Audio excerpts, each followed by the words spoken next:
So as we know, हम लोगों ने पहले अपने इंटरफेस को कितने पार्ट में बांटा है? एक कौन? जीवन, एस जीटू। और मैंने इसी इंटरफेस का नाम रखा था सेल ग्रोथ फेज। मैं यहीं से टॉपिक छोड़ा था और यहीं से उठा रहा हूं, सेल ग्रोथ फेज। और सेल ग्रोथ फेज में एक दो क्वेश्चन और एक दो बातें आई जो बच्चे कह रहे थे डिफर करते हैं सर। पहली बात, जीवन फेज में मैंने बताया था न्यूक्लियोटाइड बनेंगे। क्या बनेंगे? नो डाउट न्यूक्लियोटाइड बनेंगे, अमीनो एसिड बनेंगे, एटीपी बनेगी, याद रहेगा? हाँ, ये आरएनए भी बनेगा, थोड़ा सा आरएनए भी बनेगा, ये छूटा था मेरे से, याद रखना। क्या क्या बनेगा? Nucleotide, amino acid, RNA and ATP. So some kind of RNA also formed during the G1 phase. अच्छा, कुछ पुरानी किताबों में जिनमें बच्चों ने मुझे बहुत मैसेज किया कि सर आपने क्या ये गलत पढ़ाया है क्या, उन्होंने कहा कि प्रोटीन का फॉर्मेशन और कुछ बहुत हो भी सकता है, कुछ नहीं भी हो सकता। कुछ एनसीईआरटी की बुक्स, सॉरी एनसीईआरटी के अलावा बुक्स बोलती हैं कि प्रोटीन का भी फॉर्मेशन हो जाता है ड्यूरिंग जीवन। कुछ बच्चों ने मुझसे स्पेशली ये क्वेश्चन पूछे कि हम कुछ क्वेश्चन लगा रहे हैं सर, वहां पर प्रोटीन का फॉर्मेशन भी दिख रहा। याद रखना, प्रोटीन का फॉर्मेशन जीवन में देखा गया है, लेकिन 4 लोगों का कंफर्म है। बोलो कौन? Nucleotide, amino acid, RNA, ATP. तो अगर कहीं प्रोटीन आरएनए आ जाए और जीवन G2 दोनों दिया जाए तो G2 लगाइएगा, लेकिन अगर G2 ना दिया जाए और जीवन में बोला जाए प्रोटीन आरएनए है तो मान लीजिएगा कि है, थोड़ी बहुत प्रोटीन बनती है। इसके बाद एस फेज में मैंने बोला था कि यहां पर आपके सामने क्या होगा? DNA duplication. डीएनए डुप्लीकेशन का मतलब मैंने बताया था, यहां पर डीएनए अपना नंबर डबल करेगा कि अमाउंट। और फिर मैंने G2 फेज में आपको बोला था कि यहां पर आरएनए बनेंगे, साथ में क्या बनेगी? प्रोटीन, और साथ में 3 सेल ऑर्गेनल के याद हैं? These are the MCG। What is M? Mitochondria बनेगा, माइटोकॉन्ड्रिया डबल होगा, और क्लोरोप्लास्ट। अगर प्लांट सेल है तो क्या डबल होगा? क्लोरोप्लास्ट। और G इज गोल्गी बॉडी, क्या ये भी डबल होंगे? अच्छा बताइए, इसके अलावा यहां पर क्या डबल होगा? सेंट्रियोल का डुप्लीकेशन। और सेंट्रियोल किसमें मिलते हैं? सेंट्रोसोम। याद रखना, साइटोप्लाज्म में सेंट्रोसोम के नाम से मिलते हैं। और मैंने आपसे कहा था कि इनको सीख लो, इनसे क्वेश्चन बनेंगे, बहुत बार बनेंगे। फिर हमने इस पोर्शन को, दूसरे वाले पोर्शन को डिवाइड करते वक्त आपको सिखाया था। क्या क्या सिखाया था? याद करो। यहां से लेकर यहां तक की जो फेज है, याद है आपको? इसका नाम रखा गया था डिवीजन फेज। बोलो क्या नाम? इसे हम लोगों ने M फॉर माइटोसिस, मियोसिस नहीं, बोलो क्या? माइटोसिस। M फेज बोला गया। क्या बोला गया? And the M phase is known as division phase. और मैंने आपको सिखाया था कि जब भी सेल डिवाइड करने जाएगी, पहले साइटोप्लाज्म डिवाइड करेगी कि न्यूक्लियस? और मैंने कहा था कि 2 फेज होंगे। पहला बोलो कैरियोकाइनेसिस, फिर से बोलो, और दूसरा साइटोकाइनेसिस। आपको याद है मैंने कहा था न्यूक्लियस में 2 पोर्शन होंगे, one is known as karyokinesis, दूसरा साइटो। और कैरियोकाइनेसिस पढ़ाते वक्त मैंने 4 फेजेस बताई थी, याद है? Number 1 prophase, metaphase, anaphase, telophase. याद है? तो मैंने आपसे कहा था आप केवल इतना लर्न करिएगा कि G2 के बाद पहला फेज प्रोफेज, फिर तो बताइए कौन कौन? Prophase, metaphase, anaphase, telophase. यहां तक जो चल रहा है उसका नाम, सर इसका नाम है कैरियोकाइनेसिस। बोलो क्या नाम है? कैरियोकाइनेसिस। और बचा हुआ पोर्शन मैंने बोला था साइटोकाइनेसिस। और कैरियोकाइनेसिस मिलाकर और साइटोकाइनेसिस मिलाकर मैंने कौन सा फेज? M phase. तो आपके सामने इंटरफेज में 3 फेज हो गए, G1, S, G2। और फिर इतना पढ़ाने के बाद मैं एक कॉन्सेप्ट की तरफ निकल गया था, प्रोसीड किया था कि बेटा इस कॉन्सेप्ट को नहीं समझोगे तो आप कहीं ना कहीं आप अपना क्वेश्चन गड़बड़ कर दोगे। और उस कॉन्सेप्ट को समझाने के चक्कर में मैंने आपको कुछ बातें बताई थी। चलिए उन बातों को दोबारा रिवाइज करते हैं और आगे बढ़ते हैं। मैंने कहा था कि G1, S और G2 फेज में क्रोमोसोम की बात करने वाला टीचर बेवकूफ है, और मैंने कहा था कि मैं वो बेवकूफी करने जाऊंगा। क्योंकि क्रोमोसोम का अपीयरेंस किस फेज में है? मेटा। अगर मैं बोलूं पहली बार क्रोमोसोम कहां अपीयर होता है, तो सारे बच्चे मुझे बोलेंगे कि सर क्रोमोसोम का अपीयरेंस मेटाफेज में है। मेटाफेज के पहले, यानी अपीयरेंस तो प्रोफेज में है, लेकिन दिखता कहां है? अपीयरेंस कहां है? प्रोफेज। सबसे बढ़िया दिखता कहां है? यानी कि एम फेज के पहले बेटा क्रोमोसोम की बात करने वाला टीचर एक्चुअली बेवकूफ है, और मैं वही बेवकूफी कर रहा हूं। मैंने कहा था कि जीवन फेज के न्यूक्लियस में बेटा धागे पड़े हैं, इन धागों का नाम है क्रोमैटिन। फिर से बोलो। लेकिन यही क्रोमैटिन एक दिन क्या बनाएंगे? Chromosome. So I am assuming the chromatin as a chromosome. और मैंने कहा था कि मान लीजिए जीवन फेज में आपके पास जो क्रोमैटिन है वो इस तरीके का क्रोमोसोम बनाएंगे, क्रोमोसोम विथ वन क्रोमैटिड। बोलो क्या? This is one chromatid. दो दिख भले रहे लेकिन एक क्रोमैटिड है और ये दूसरा क्रोमैटिड है। और फिर मैंने आपसे कहा था कि इसे n मानिएगा, दूसरे को भी n मानिएगा। बताओ कितने नंबर? मैं बोलूं 23 ऐसे और 23 ऐसे, तो बताओ कितने पेयर? 23 पेयर, 23। तो 2n का मतलब n मतलब क्या है? 23। तो 23 ऐसे और 23 ऐसे पेयर में आए। पर जो भी क्रोमोसोम मिल रहा है उसके अमाउंट को c मानिए, इसके अमाउंट को c मानिए, और क्या बताइए? 2c। तो बताओ ये क्या है? 2n2c। It is the original content at the जीवन। और मैंने ये भी पिछली क्लासेस में सिखाया है कि अगर आप इतना सीख जाओ कि जीवन में आने वाली सेल अभी अभी ताजी सेल है, साइटोकाइनेसिस से तुरंत आई है, तो जीवन की सेल इज न्यू सेल। कैसी सेल है? और न्यू सेल के पास जो डीएनए कंटेंट है, जो भी डीएनए कंटेंट है, इट इज ओरिजिनल कंटेंट। ना हाफ है ना डबल है, इट इज ओरिजिनल कंटेंट। अगर कोई पूछे सेल का ओरिजिनल कंटेंट किस फेज में देखना है? एस में, जीवन फेज में। देखिए जीवन फेज का content is the original content of the cell, क्योंकि नई सेल बन के अभी अभी आई। अब जीवन सेल में, जीवन फेज में आपके पास 2n और 2c सब्सटेंस था। अभी ये किस फेज से गुजरा? और एस फेज में आपने क्या किया? डीएनए का डुप्लीकेशन। तो मैंने कहा डीएनए का डुप्लीकेशन करते वक्त आपको ध्यान रखना पड़ेगा कि नंबर सेम रहने। याद रखना, मान लीजिए ये एक क्रोमैटिन वाला क्रोमोसोम था, अभी यहां पर डुप्लीकेशन हुआ तो अमाउंट डबल हो गया। अगर अमाउंट डबल हो गया तो बताइए नंबर भी डबल हो गया क्या?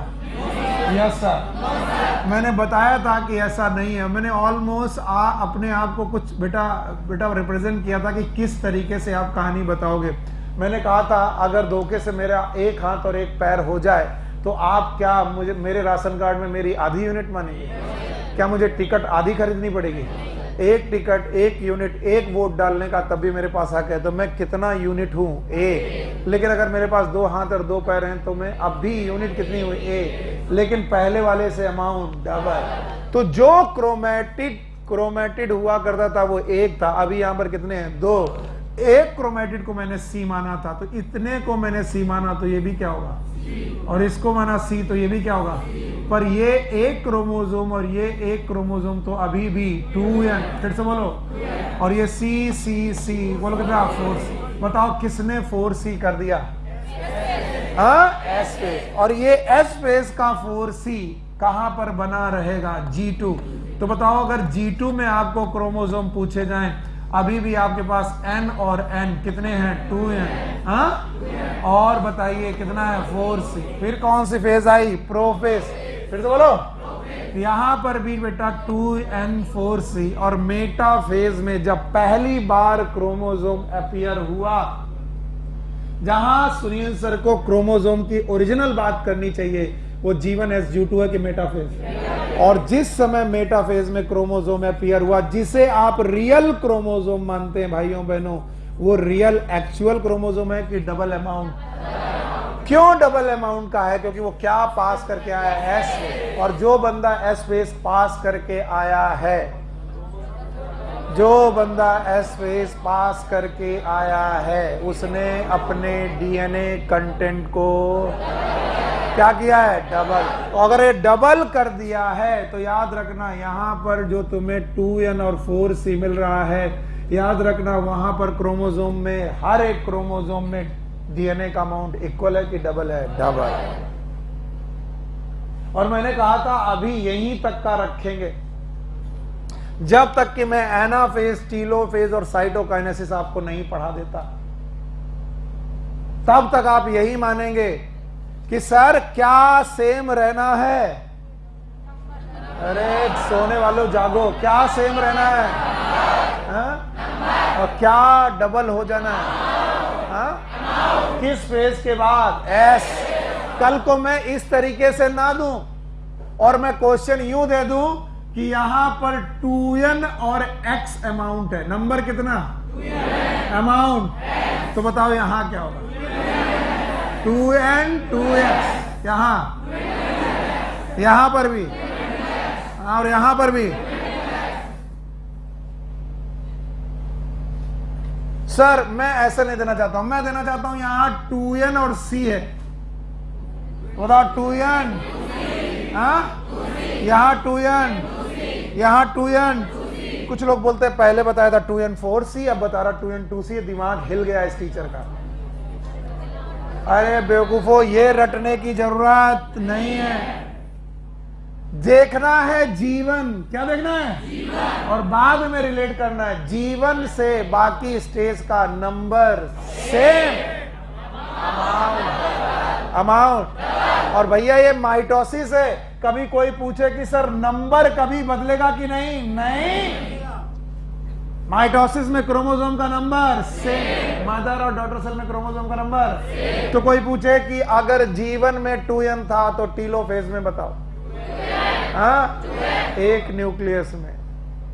कितने न्यूक्लियस में? एक न्यूक्लियस। अभी इन क्वेश्चन को आप सॉल्व करने लायक दिमाग नहीं पा पाए, और आज मैं ये चीजें तुमसे गलत करवा के सही करवाऊंगा। और जितने मैक्सिमम क्वेश्चन आपसे बन सकते हैं, अगर आपकी बुद्धि सही चल रही तो सही हो जाएगी, और नहीं तो बहुत मुश्किल आने वाला है।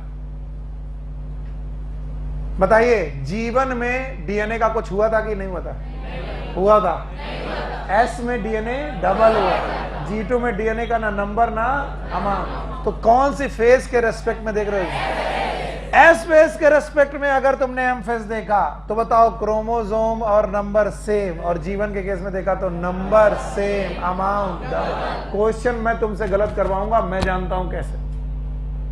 मैं कहूंगा with respect to G one phase, what will be the DNA content in metaphasic nucleus? Number is same, amount is double. अब मैं क्वेश्चन का with respect to S phase, number is same, amount is same. बोलोगे sir पहले पढ़वाया था number is same amount is double, अब बोलो number is same amount is same, क्योंकि आप किसका रेस्पेक्ट ले रहे। और ये क्वेश्चन इतने पेनफुल हैं कि आपको हर बार एक क्वेश्चन जो सही करोगे अगली बार रट्टा मार के जाओगे वो गलत हो जाएगा।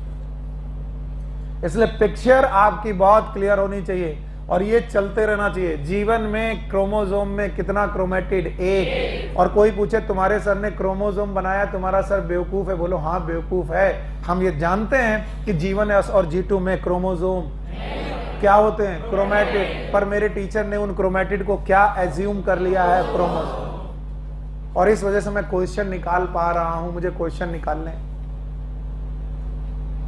तो बताओ जीवन एस G2 में क्रोमोसोम की बात करना सही है कि गलत है? गलत है। कुछ समझ में आ रहा है? और सुनो, एक रूल है, अगर सेल ग्रोथ नहीं होगी, फिर से बोलो, तो सेल डिवीजन भी।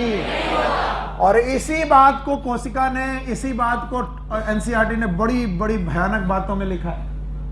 बोलते हैं जो नई सेल अभी बन के आई है वो किस फेज में है? जीवन। और उसे किस में जाना चाहिए? एस। फिर किस में जाना चाहिए? G2। अब सुन लो, अगर कोई सेल किस फेज में चली गई? एस। तो उसने क्या कर देना है? क्या कर देना है? DNA duplication. अगर डीएनए डुप्लीकेशन कर दिया तो अमाउंट क्या हो जाएगा? डबल। हाँ? और अगर अमाउंट डबल हो गया बच्चों तो याद रखना, it is a point of no return. अब आप कोशिका रिटर्न नहीं कर सकते। अब कोशिका को डिवाइड करना ही पड़ेगा। इस चीज को बार बार अपने मन में डालो कि अगर कोई कोशिका किस फेज में घुस गई है, एस फेज, तो उसने अपने डीएनए को अब डबल कर लिया है, तो उसे डिस्ट्रीब्यूट करना मजबूरी है। अगर कोई कोशिका एस फेज में गई है तो अब उसे डिवाइड करना उसकी मजबूरी है। It is a point of no return. और अगर आपको डिवाइड नहीं करना, क्या नहीं करना, तो आप किस फेज में मत जाओ, आप किस में बने रहो। बोलते हैं एनिमल सेल्स में कुछ सेल्स ऐसी हैं, एनिमल के केस में देयर आर सम सेल, ऐसी सेल्स हैं जो कभी भी एस फेज में जाती ही नहीं है। They never go into S phase. और अगर एस फेज में नहीं गई तो G2 में, और G2 में नहीं जाएंगी तो डिवाइड। तो याद रखना, there are some cells which never proceed to S phase and divide, they never divide, so they occasionally divide, या फिर they never divide, they exhibit no cell division.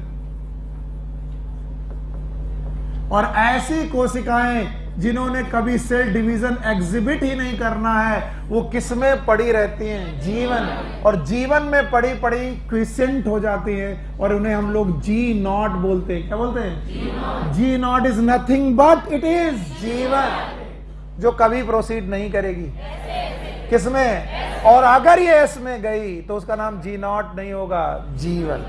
तो वो कोशिकाएं जिन्हें कभी डिवाइड नहीं करना, वो क्या, किस फेज में नहीं जाएंगी, जीवन में रहेंगी। किस फेज में नहीं जाएंगे? और क्योंकि एस फेज में गए तो अब रिटर्न। तो बोलते हैं ऐसी कोशिकाएं हम बोलते हैं वो क्विसेंट स्टेज में चली गई हैं। और 2 साल क्वेश्चन आया इसका, 1 साल तो बहुत लोगों ने रट्टा मारा, बहुत लड़ाई लड़ी। एनसीईआरटी लगती है कि जीवन फेज की कोशिकाएं सेल साइकिल को एग्जिट कर जाती हैं, वो सेल साइकिल को एग्जिट कर जाती हैं, सेल साइकिल से बाहर निकल जाती हैं, दे एग्जिट द सेल साइकिल। और क्वेश्चन जब 2017-18 में आया तो दोनों ऑप्शन थे कि ये सेल साइकिल को एग्जिट करती हैं कि सस्पेंड करती हैं। एनसीईआरटी में लिखा एग्जिट और आंसर आया सस्पेंड। क्यों? क्योंकि हमने एग्जिट रट्टा मारा कि कोशिका जो G0 फेज में है वो किसमें नहीं जाएगी, एस, और एस फेज में नहीं गई तो डिवाइड। लेकिन एनसीईआरटी उसके नीचे 2 लाइनें लिखती हैं कि कभी कभी इन G0 कोशिकाओं को, ऐसी कोशिकाओं को रिक्वायरमेंट बेसिस पर, किस बेसिस पर, रिक्वायरमेंट बेसिस पर हम इन्हें इन्फ्लुएंस करते हैं, इन्हें इन्फ्लुएंस करके किस में भेजते हैं, एस फेज में। अगर एस फेज में गई तो क्या डिवाइड कर सकती हैं? अगर रिक्वायर हुआ तो ये भी डिवाइड कर सकते हैं। याद रखना, इसीलिए इस स्टेज को उन्होंने सस्पेंडेड स्टेट बोला। क्या बोला? जैसे नौकरी से सस्पेंड हो, इसका मतलब नौकरी से निकाल दिए गए नहीं, कभी भी वापस बुलाया जा सकता है। वैसे ही बोलते हैं जनरली ये कोशिकाएं डिवाइड नहीं करती, इसलिए इन्हें सस्पेंडेड फेज में माना चाहिए। और याद रखना, G0 कोशिकाओं में एग्जाम्पल है हार्ट सेल का, कार्डियक सेल्स जितनी भी हैं उनका, और नर्व सेल्स का, या फिर ब्रेन सेल्स का, नर्व सेल्स का, जो जनरली डिवाइड नहीं करती। मैं एक्चुअली ये एनसीईआरटी की लाइन जरूर पढ़ना चाहूंगा और मेरे साथ पढ़ो। मैं बहुत कम एनसीईआरटी पढ़ता हूं, लेकिन मेरे को पढ़ना मजबूरी है क्योंकि आप समझ नहीं पाओगे, इसलिए मेरा पढ़ना जरूरी है। Page number 164, everyone 164। अब मैं पहला पैराग्राफ पढ़ रहा हूं, जहां नहीं समझ में आएगा आप मेरे से बताएंगे। Some cell in the adult animal, पहली बात तो ये प्लांट की बात है कि animal, animal do not appear to exhibit cell division, जो कभी सेल डिवीजन एग्जिबिट नहीं कर रही हैं। एग्जाम्पल क्या लिखा है? हार्ट्स, यहीं पर नर्व भी लिख लीजिए। Nerve cell also do not appear to exhibit the cell division and many other cell divide only occasionally as needed to replace the cell that have been lost because of injury or cell death। कहते हैं कुछ और ऐसी कोशिकाएं मिलेंगी जो divide नहीं करती। कब तक डिवाइड नहीं करती? जब तक उन्हें रिपेयर ना करना हो। क्या ना करना हो? यानी पुरानी सेल टूट गई हो तो वहां पर खुद को ना पहुंचाना हो, तब तक वो डिवाइड नहीं करती। These cells do not divide further exit जीवन, क्या एग्जिट कर गई? जीवन, जीवन को एग्जिट कर गई। And phase to enter an inactive stage called as quiescent stage, also known as G nought. आगे लिखा है of the cell cycle, cell in this stage remain metabolically active but no longer proliferate. What is proliferate? Divide. ये metabolically active रहती हैं लेकिन divide नहीं करती, unless call on to do so depending on the requirement of the organism. कब तक divide नहीं करती? जब तक requirement ना। कुछ सेल तो ऐसी हैं जो कभी डिवाइड नहीं करती, चाहे रिक्वायरमेंट हो चाहे ना हो। बोलो कौन?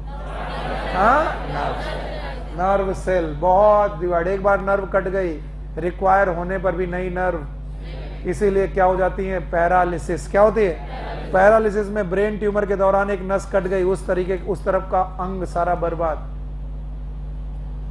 तो याद रखना, कई बार रिक्वायरमेंट के दौरान भी ये डिवाइड नहीं करती, और ऐसी सेल को बोला जाता है उन्होंने क्या एग्जिट कर दिया? जीवन। और जीवन एग्जिट कर दिया तो ये सेल साइकिल को एग्जिट कर दिया। एग्जिट किया कि सस्पेंड किया? क्यों? क्योंकि इनको दोबारा एस फेज में भेजा जा सकता है on the basis of requirement. पक्का? पर कुछ सेल हैं जो वाकई एग्जिट कर जाती हैं, जैसे कि मैं बोलूं दीज आर वेसल्स। क्या बोलो? क्या प्लांट में वेसल सुनी है? वो बताओ लिविंग है कि डेड है? डेड। तो जो डेड है वो डिवाइड नहीं है, तो ऐसी सेल को तो हम मानेंगे नहीं। अगर कोई लिविंग सेल पूछा जाए तो नर्व सेल है। कौन सी? और ये प्लांट है कि animal? Animal. Thank you very much. और मुझे बताइए कि बताओ अगर किसी ने जीवन छोड़ा और किस में पहुंच गई, तो एस फेज में अपने डीएनए का क्या कर दिया? Amount double. और अगर अमाउंट डबल कर दिया, it is a point of no return. अब आपको डिवाइड करना ही पड़ेगा। और अगर आप डिवाइड नहीं करना चाहते, चुपचाप कहां बने रहो। और अगर तुमने पूरी जिंदगी जीवन में गुजार दी और जिंदा भी हो और तुम आगे जा ही नहीं रहे हो, तो बताओ तुम डिवाइड कर रहे हो कि नहीं? और अगर नहीं डिवाइड कर रहे हो तो आप एक चुपचाप अवस्था में पड़े हो। दिस चुपचाप अवस्था इज नोन एज क्विसेंट। बोलो। और क्विसेंट स्टेज की सेल होती हैं, वो जीवन को एग्जिट करती हैं, लेकिन सेल साइकिल को सस्पेंड करती हैं, सेल साइकिल को एग्जिट नहीं करती। क्या वो सेल साइकिल को एग्जिट करती हैं? नहीं। तो उसमें कौन सा शब्द यूज होना चाहिए? सस्पेंड। और जीवन को वो क्या कर गई हैं? एग्जिट। एग्जिट करती हैं जीवन को, लेकिन अगर मैं रिक्वायरमेंट में बेसिस पर बोलूं तो क्या इन्हें वापस से रेप्लिकेट कराया जा सकता है? बहुत मुश्किल से, लेकिन कराया जा सकता है। हाँ, नींद आ रही है? ध्यान से देखो। पहला कौन? जीवन। फिर कहां चले गए तो क्या कर बैठे? अब वापस लौटना मुश्किल। अब आपको पूरा चक्कर मार के आना पड़ेगा, और चक्कर में क्या मिलेगा? प्रोफेज, मेटाफेज, एनाफेज, टीलोफेज, यानी कि सेल डिवीजन मिलेगा? No sir. इसका मतलब अगर एस फेज गए तो सेल डिवीजन पक्का है। और अगर सेल डिवीजन से बचना चाहते हो तो किस फेज में ना जाओ? जीवन भर कहां बने रहो? हाँ, जीवन भर जीवन में बने रहने पर आप क्या हो गए? जीना। आपका एग्जिट हो गया। किससे? जीवन से। और आप सेल साइकिल में एग्जिट करने की कोशिश कर रहे थे, लेकिन सेल ने कहा हमें जरूरत पड़ेगी, तो क्या हम वापस तुम्हें बुला लेंगे? इस कंडीशन को क्या बोला? सस्पेंड। तो क्या ये सस्पेंडेड कंडीशन है? यस। अब फिर से क्वेश्चन लेके आना कि सर इसका आंसर क्या लगाएं? एग्जिट लगाएं कि सस्पेंड? तो कान के नीचे देंगे हम। क्या लगाओगे? सस्पेंड। कब तक? जब तक उसमें जिंदा है वो है, उसको किसी ना किसी मेटाबॉलिकली तरीके से एक्टिव करके हम डिवाइड करवा सकते हैं। यस और नो? यस। हटा दें। नाउ एम फेज का मतलब यहां मियोसिस है कि माइटोसिस? अब ध्यान से सुन लो। एनसीईआरटी इसी के नीचे के पैराग्राफ में बोलते हैं कि mitosis is a cell division of. किसका सेल डिवीजन है? Cell division of somatic sales.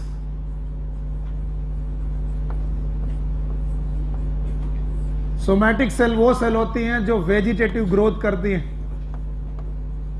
यानी पौधा लंबाई में बढ़ रहा, चौड़ाई में बढ़ रहा, रिप्रोडक्शन जब तक नहीं कर रहा है तब तक वो माइटोसिस नाम का सेल डिवीजन करना पसंद करेगा। और इन्होंने बोला है कि एक या दो एक्सेप्शन छोड़ दो, एनिमल के केस में जितनी डिप्लॉयड सेल हैं उनमें होने वाला division it is mitosis. Mitosis एक दो एक्सेप्शन के साथ एनिमल में केवल और केवल डिप्लॉयड सेल में होता है, हैप्लॉयड में नहीं होता। Only happen in diploid cell, not in haploid cell.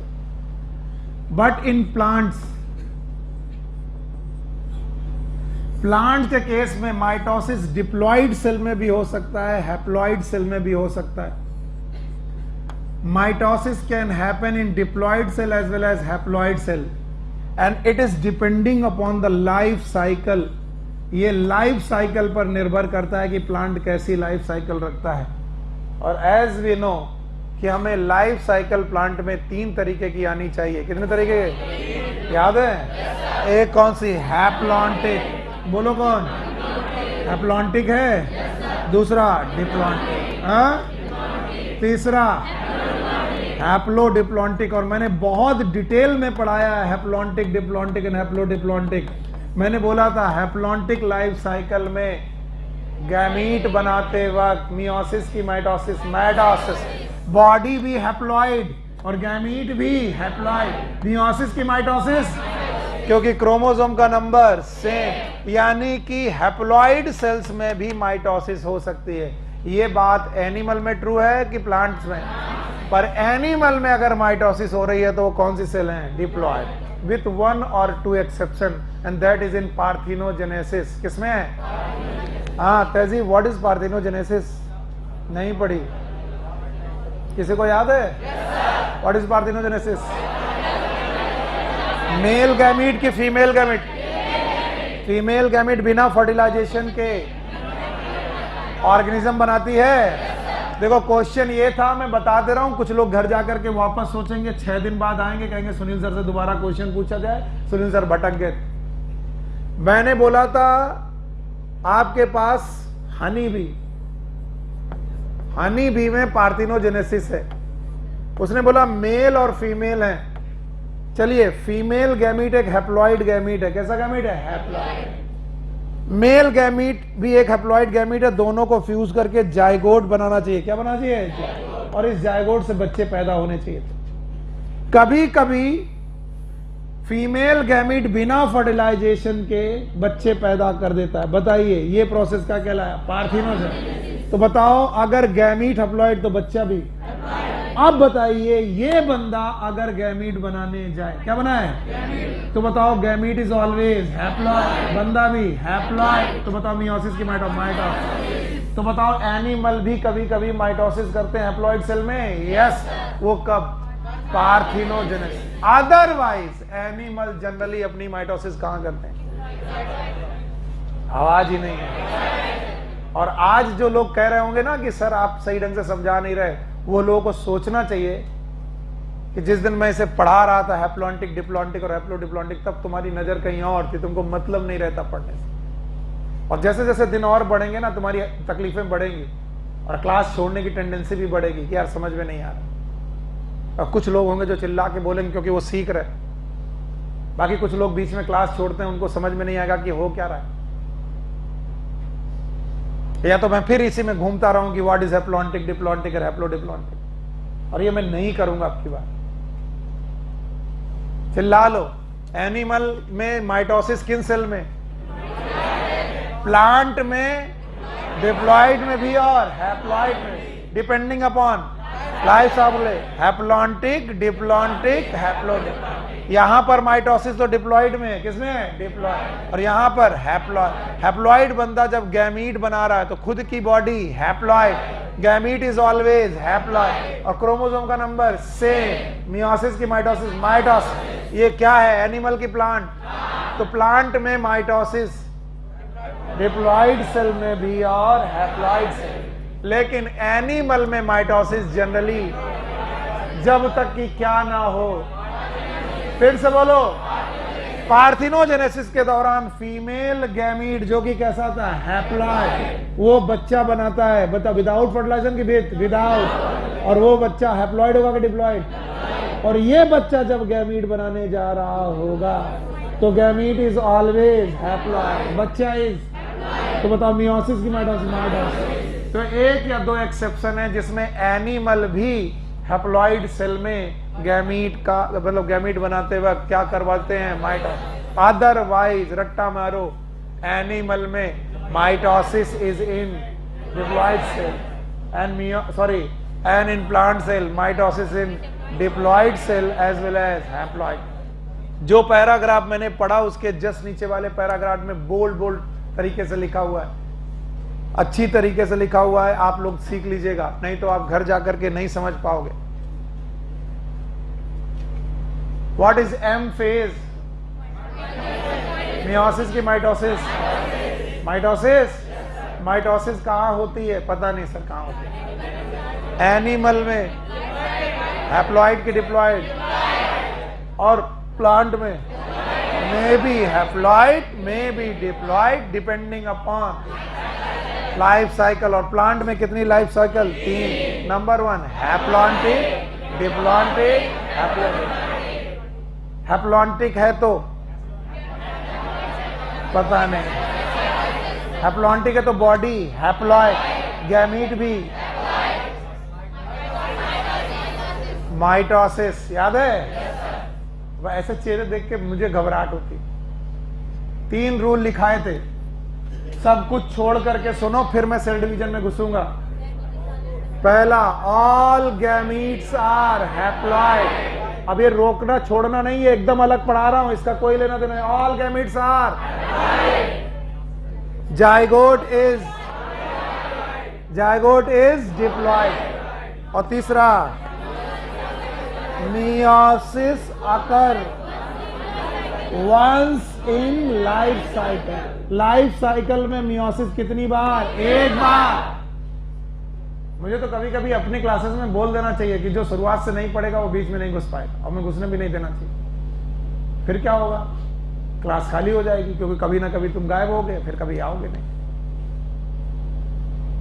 ये रूल है, ऑल गैमीट्स आर। अब मान लो किसी पौधे की बॉडी ही हैप्लॉइड है, it is a body, it is haploid, जैसे एल्गी, फंजाई, ब्रायोफाइटा, हैप्लॉइड। याद है? बॉडी हैप्लॉइड है। अब बताओ गैमीट कैसा है? हैप्लॉइड अकॉर्डिंग टू रूप। तो गैमीट का क्रोमोसोम नंबर और बॉडी का chromosome number same chromosome number किसमें? माइटोसिस। तो बताओ क्या होगा? माइटोसिस। अब बताओ माइटोसिस हैप्लॉइड में हुई कि डिप्लॉइड में? हैप्लॉइड। सर अब थोड़ा थोड़ा आ रहा है, चेहरे बताते हैं कि थोड़ा थोड़ा आ रहा है। वैसे mitosis is the cell division of haploid cell की डिप्लॉइड सेल। कसम खाओ, it is a division of. Plant में भी डिप्लॉइड, एनिमल में भी डिप्लॉइड, कुछ प्लांट में हैप्लॉइड, पक्का। और एक आधा एक्सेप्शन एनिमल में भी है जिसमें क्या है? हैप्लॉइड, पक्का। थैंक यू वेरी मच, आपने अच्छे तरीके से समझा। अब मैं एम फेज को डिटेल में पढ़ाने जा रहा हूं। Today my class is for M phase, where M stands for mitosis. This term mitosis was given by W. Fleming. Fleming नाम के साइंटिस्ट ने ये माइटोसिस टर्म इंट्रोड्यूस किया था।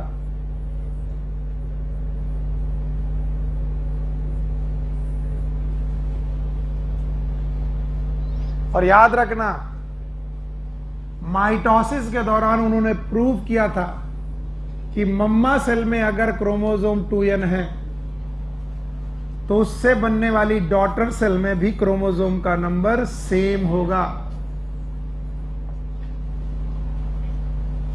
नंबर एंड अमाउंट इक्वल रहेगा मां और बच्चे में, यानी मम्मा सेल और बच्चा सेल में नंबर एंड अमाउंट दोनों का दोनों सेम रहेगा। एंड दैट्स वाई ना यहां पर नंबर बदल रहा ना अमाउंट बदल रहा। That's why mitosis is also known as equational division.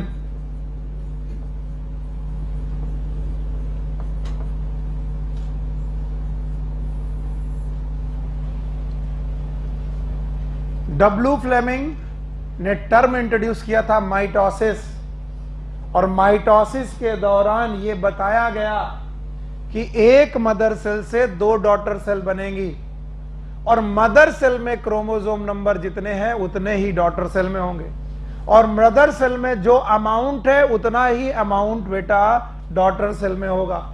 अगर मेरे बच्चे सही ढंग से तुम मुझे पढ़ रहे हो ना, तो तुम्हें मालूम है मैं यही 2 दिन से समझाने की कोशिश कर रहा हूं कि जब भी तुम G1 SG2 से गुजरोगे, G1 SG2 से गुजरोगे, तो 2n वाला बंदा हमेशा कैसा रहेगा? 2n नंबर कभी चेंज। लेकिन जब तुम G1 से गुजरोगे तो 2C को 4C करोगे, और 4C से 4C रहेगा, और यहां आते ही 2C। क्यों? क्योंकि कैरियोकाइनेसिस के दौरान तुम इसे 4C को आधा आधा बांट दोगे। तो मम्मा में कितना था? 2n 2C, तो बच्चे में भी कितना होगा? 2nCT। तो बताओ आपने क्या किया? नंबर तो सेम रखा पूरी साइकिल के दौरान, बट अमाउंट को बेटा 2C से क्या किया? 4C, और 4C से 2C इधर बांटा, 2C इधर बांटा। तो नो डाउट आपके बीच में 4C आया, लेकिन वो डिवीजन फेज था कि रेस्टिंग फेज? रेस्टिंग। कौन सा phase? S phase is a division phase और इंटरफेज? पता नहीं। तो अमाउंट इंटरफेज में बढ़ा, लेकिन एम फेज में फिर से बराबर। G1 में कितना था? 2C, S में 4C, टीलो फेज में फिर से 2C। तो मां और बच्चे में अमाउंट भी सेम, नंबर भी सेम। नहीं सर, एक बार और। हाँ, एक बार और। हम जानते हैं ना, हमको कौन तुमसे अच्छे तरीके से, तुमको और हमको एक दूसरे को बहुत अच्छी तरीके से जानते हैं। आधे बार तो समझ में आता, अच्छा कुछ बताया यार, अभी अल्लू निकल गया, अब बताओ, एक बार और बता दे। ये मदर सेल है, देखो इधर, मम्मा सेल, मदर सेल। इसको मैं बाद में प्रूफ करूंगा तुम्हारे साथ, अभी सीख लो। मदर सेल के पास 2n और 2C क्रोमोसोम थे, यानी नंबर में कितने? हाँ? और अमाउंट में? ये मदर सेल है, इनसे 2 बच्चे बने। नंबर हमने कभी भी कम नहीं करना, नंबर तो उतना ही रहना, ये बात मैं तुमको प्रूव कर दूंगा। तो नंबर तो सेम है, पर सर नंबर सेम है तो अमाउंट कैसे सेम रह गया? तो मैंने कहा इस कोशिका ने एक चालाकी की। क्या चालाकी की? कि हर एक क्रोमोसोम में N और C और C था। इसने पहले इस क्रोमोसोम को डबल किया। बताओ क्या किया? पता नहीं, डबल किया। तो किस में डबल किया? हाँ, अमाउंट में। N और N, बताओ ये 2n की 4n, 2n, लेकिन C बोलो बेटा 4। तो किस में डबल किया? अमाउंट। और फिर बेटा नंबर में तो इक्वल भेजा, पर अमाउंट में हाफ। किसके रेस्पेक्ट में? S phase. और जैसे ही भेजा तो बताओ, यहां 2n और 2C था, यहां पर भी 2n और 2C, यहां पर भी 2n और 2C। तो बताओ मां के रेस्पेक्ट में अमाउंट डबल हुआ था, लेकिन किस फेज में? S phase. डिवीजन में डबल, जो डबल हुआ था उसे आधा आधा बांट दिया गया। तो मां और बेटी को देखो, S फेज को मत देखो, मां और बेटी को देखो, number same, amount number amount, लेकिन बीच में डबल तो हुआ था। वो कौन सी फेज थी? S phase. अगर वो डबल ना होता तो यहाँ इक्वल। बाप ने अगर 10 रुपए लिए थे और 10 बांटता तो 5 बांटता, 10 को उसने क्या किए? 20, और फिर क्या बटा? 10। तो बताओ ये डिवीजन में इसका नाम इक्वेशनल डिवीजन क्यों रखा गया? बोलो क्यों रखा गया? क्योंकि नहीं, इसका जवाब चाहिए मुझे, इक्वेशनल डिवीजन क्यों रखा गया? क्योंकि मां और मदर और डॉटर सेल में नंबर, अमाउंट। कुछ लोग ऐसा रट्टा मारते हैं कि नंबर सेम, अमाउंट हाफ। मैं जानता हूं बहुत लोग रट्टा मारते हैं, लेकिन वो किसके रेस्पेक्ट में? एस फेज के रेस्पेक्ट में नंबर, अमाउंट। और मैं एस फेज के रेस्पेक्ट में बता रहा हूं कि मां, हाँ, मदर सेल के रेस्पेक्ट में नंबर भी, अमाउंट भी same, and that's why it is equational. और ये इक्वेशनल शब्द मैंने दिया कि एनसीईआरटी? घूर घूर के देखो एनसीईआरटी में कहीं इक्वेशनल डिवीजन लिखा है क्या? लिखा है? तो इक्वेशनल डिवीजन क्या है? जब क्या सेम हो, पता नहीं, नंबर सेम, अमाउंट सेम, किसके बीच में? मदर सेल और पेरेंट सेल और डॉटर सेल में नंबर और अमाउंट सेम, तो वो तो इक्वेशनल। पर अगर मैं किस फेज की बात करूं, एस फेज, तो बताओ नंबर से अमाउंट, तो जो ये जवाब आता है नंबर से अमाउंट से। और इसीलिए जिन बच्चों को सेल साइकिल में G1 S G2 समझ में नहीं आया, वो इन क्वेश्चन से इतना भागते हैं, कहते हैं सर ये क्वेश्चन ना आए तो अच्छा है। इधर देखो, एक और ट्राई कर रहा हूं, इस वजह से ट्राई कर रहा हूं कि बेटा शायद तुम्हें समझ में आ जाए, शायद। और अगर आ गया तो फिर हम दोनों की विन पोजीशन है, हम दोनों लोग जीतेंगे ना। मुझे भागने का डर है कि जल्दी जल्दी समझा दो और भाग जाओ, ये तब करता जब मुझे ना आता। मैं अपनी डेट में कॉन्फिडेंट यहीं पर खड़ा हूं, तुमको जो पूछना है पूछो। ये बोलो कौन है? और ये और मैंने बोला था जीवन की सेल पुरानी सेल है कि नई सेल? अब मम्मी कसम है न्यू सेल है, और यही मां बनेगी और इसकी डॉटर सेल पैदा होगी। तो न्यू सेल का जो कंटेंट है इट इज डबल कंटेंट की ओरिजिनल। तो मदर सेल का जो ओरिजिनल कंटेंट है, क्या मैंने आपको डिजाइन मतलब से डायग्राम से डिफाइन किया था? और मैंने बोला था हर क्रोमोसोम अगर होता तो, अगर क्या होता? N और N 2N, और क्रोमेटिड एक होती कि दो? एक। तो बताओ ये क्या होता? C। और ये तो बोलो क्या होता? 2C।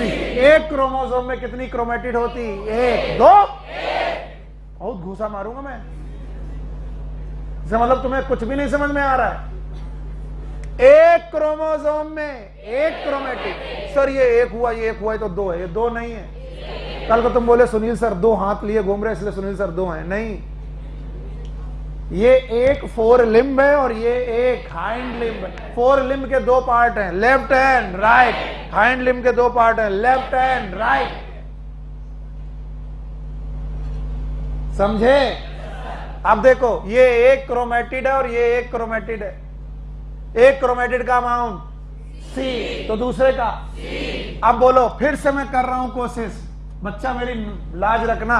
बताओ एस फेज में आते ही क्रोमेटिड जो थे, क्या ये अमाउंट में डबल हुए? yes, क्या इसने अपना अमाउंट डबल किया? yes, इसने अमाउंट डबल किया? yes, ये क्या रहा? N। ये कहा क्रोमेटिड बढ़ गई?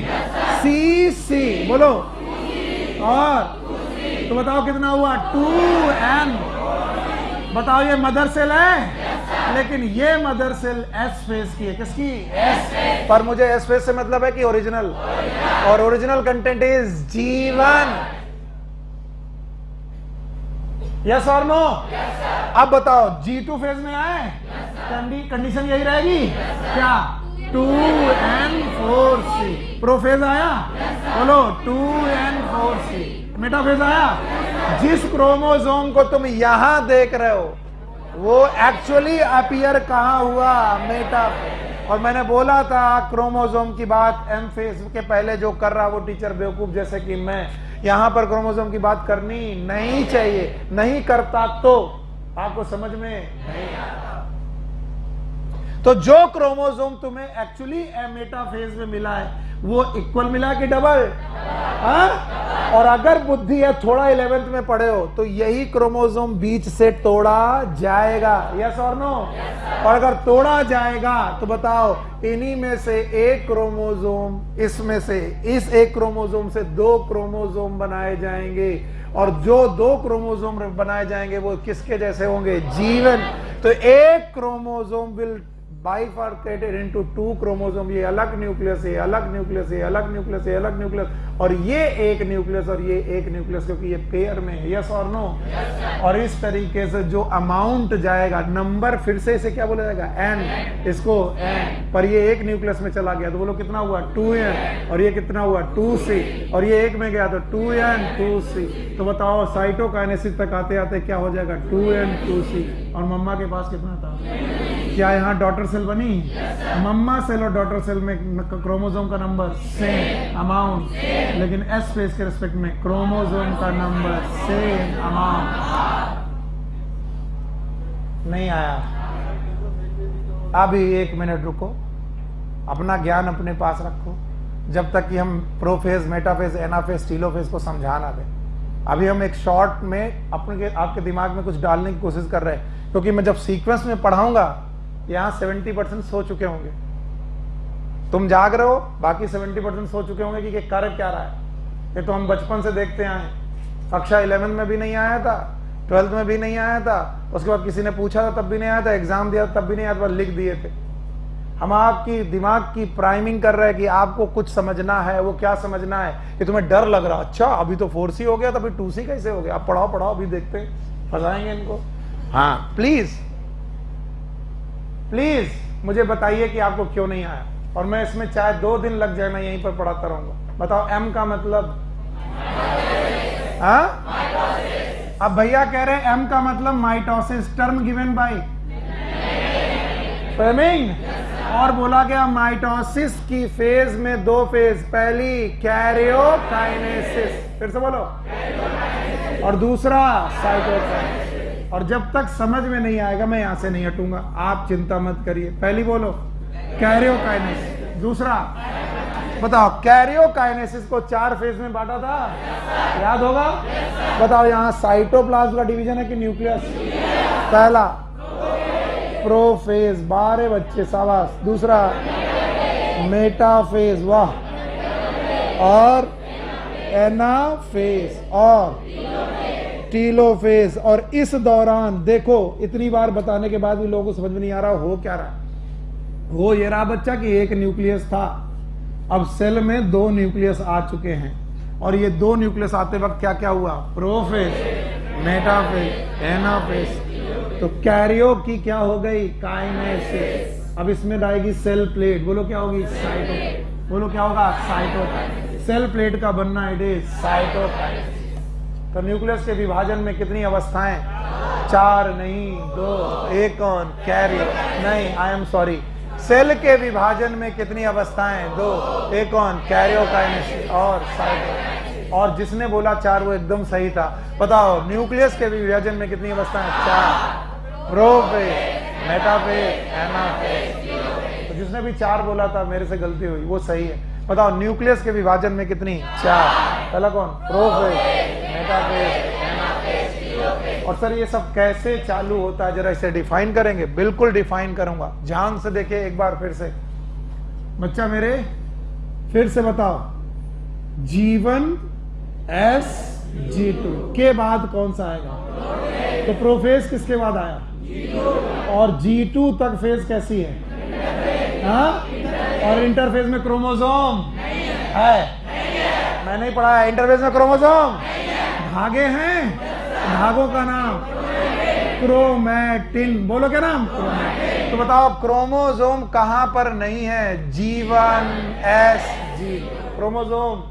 पहली बार क्रोमोसोम अपीयर कहां होंगे? प्रोफेज। पक्का? आइए, प्रोफेज के पहले हैं धागे। G2 में क्या है? S में क्या है? G1 में क्या है? किसके धागे? हाँ, क्रोमैटिन। और ये किसके बने हैं? DNA। किसके? Thank you very much. Now the prophase in detail. अब मैं कोशिश कर रहा हूं कि प्रोफेज तुम्हें सीखने में आ जाए। यहां पर प्रो का मतलब होता है फर्स्ट, फेज का मतलब stage. It is known as first stage of nucleus division, and this stage is marked by, कैसे मालूम चलेगा कि यह शुरुआत हो चुकी है? It is marked by chromatin condensation. Chromatin condensation, अगर न्यूक्लियस में प्रेजेंट क्रोमैटिन का कंडेंसेशन होने लगे, आधे लोग तो इसी बात से मूर्छित हो जाएंगे, ये क्या लिखा सर? इमेजिनेशन इतने मुश्किल है इस चैप्टर के कि जब मैं पढ़ता था तो मुझे कुछ समझ में नहीं आता था। मैं अपने जैसा तुमको समझता हूं तो कई बार गड़बड़ हो जाता है कि तुम्हें आता है फिर भी मैं बार बार पढ़ा रहा हूं। ये क्या है? घर है ये। और ये क्या है? हाँ? और ये न्यूक्लियस इंटरफेस का है, किसका? तो बताओ यहां पर क्या क्रोमोसोम मिले कि धागे? हाँ, इन धागों का नाम बताओ क्या? क्रोमैटिन। हाँ, और क्रोमैटिन धागे तितर बितर ऐसे ही पड़े, और अगर ये कंडेंस होने लगे, क्या होने लगे? कंडेंस। स्टॉल कहां गया वो दो जिससे मैंने पिछली बार क्रोमोसोम बनाया था? लाओ लाओ लाओ, कोई भी दो। जुकाम उकाम तो नहीं है?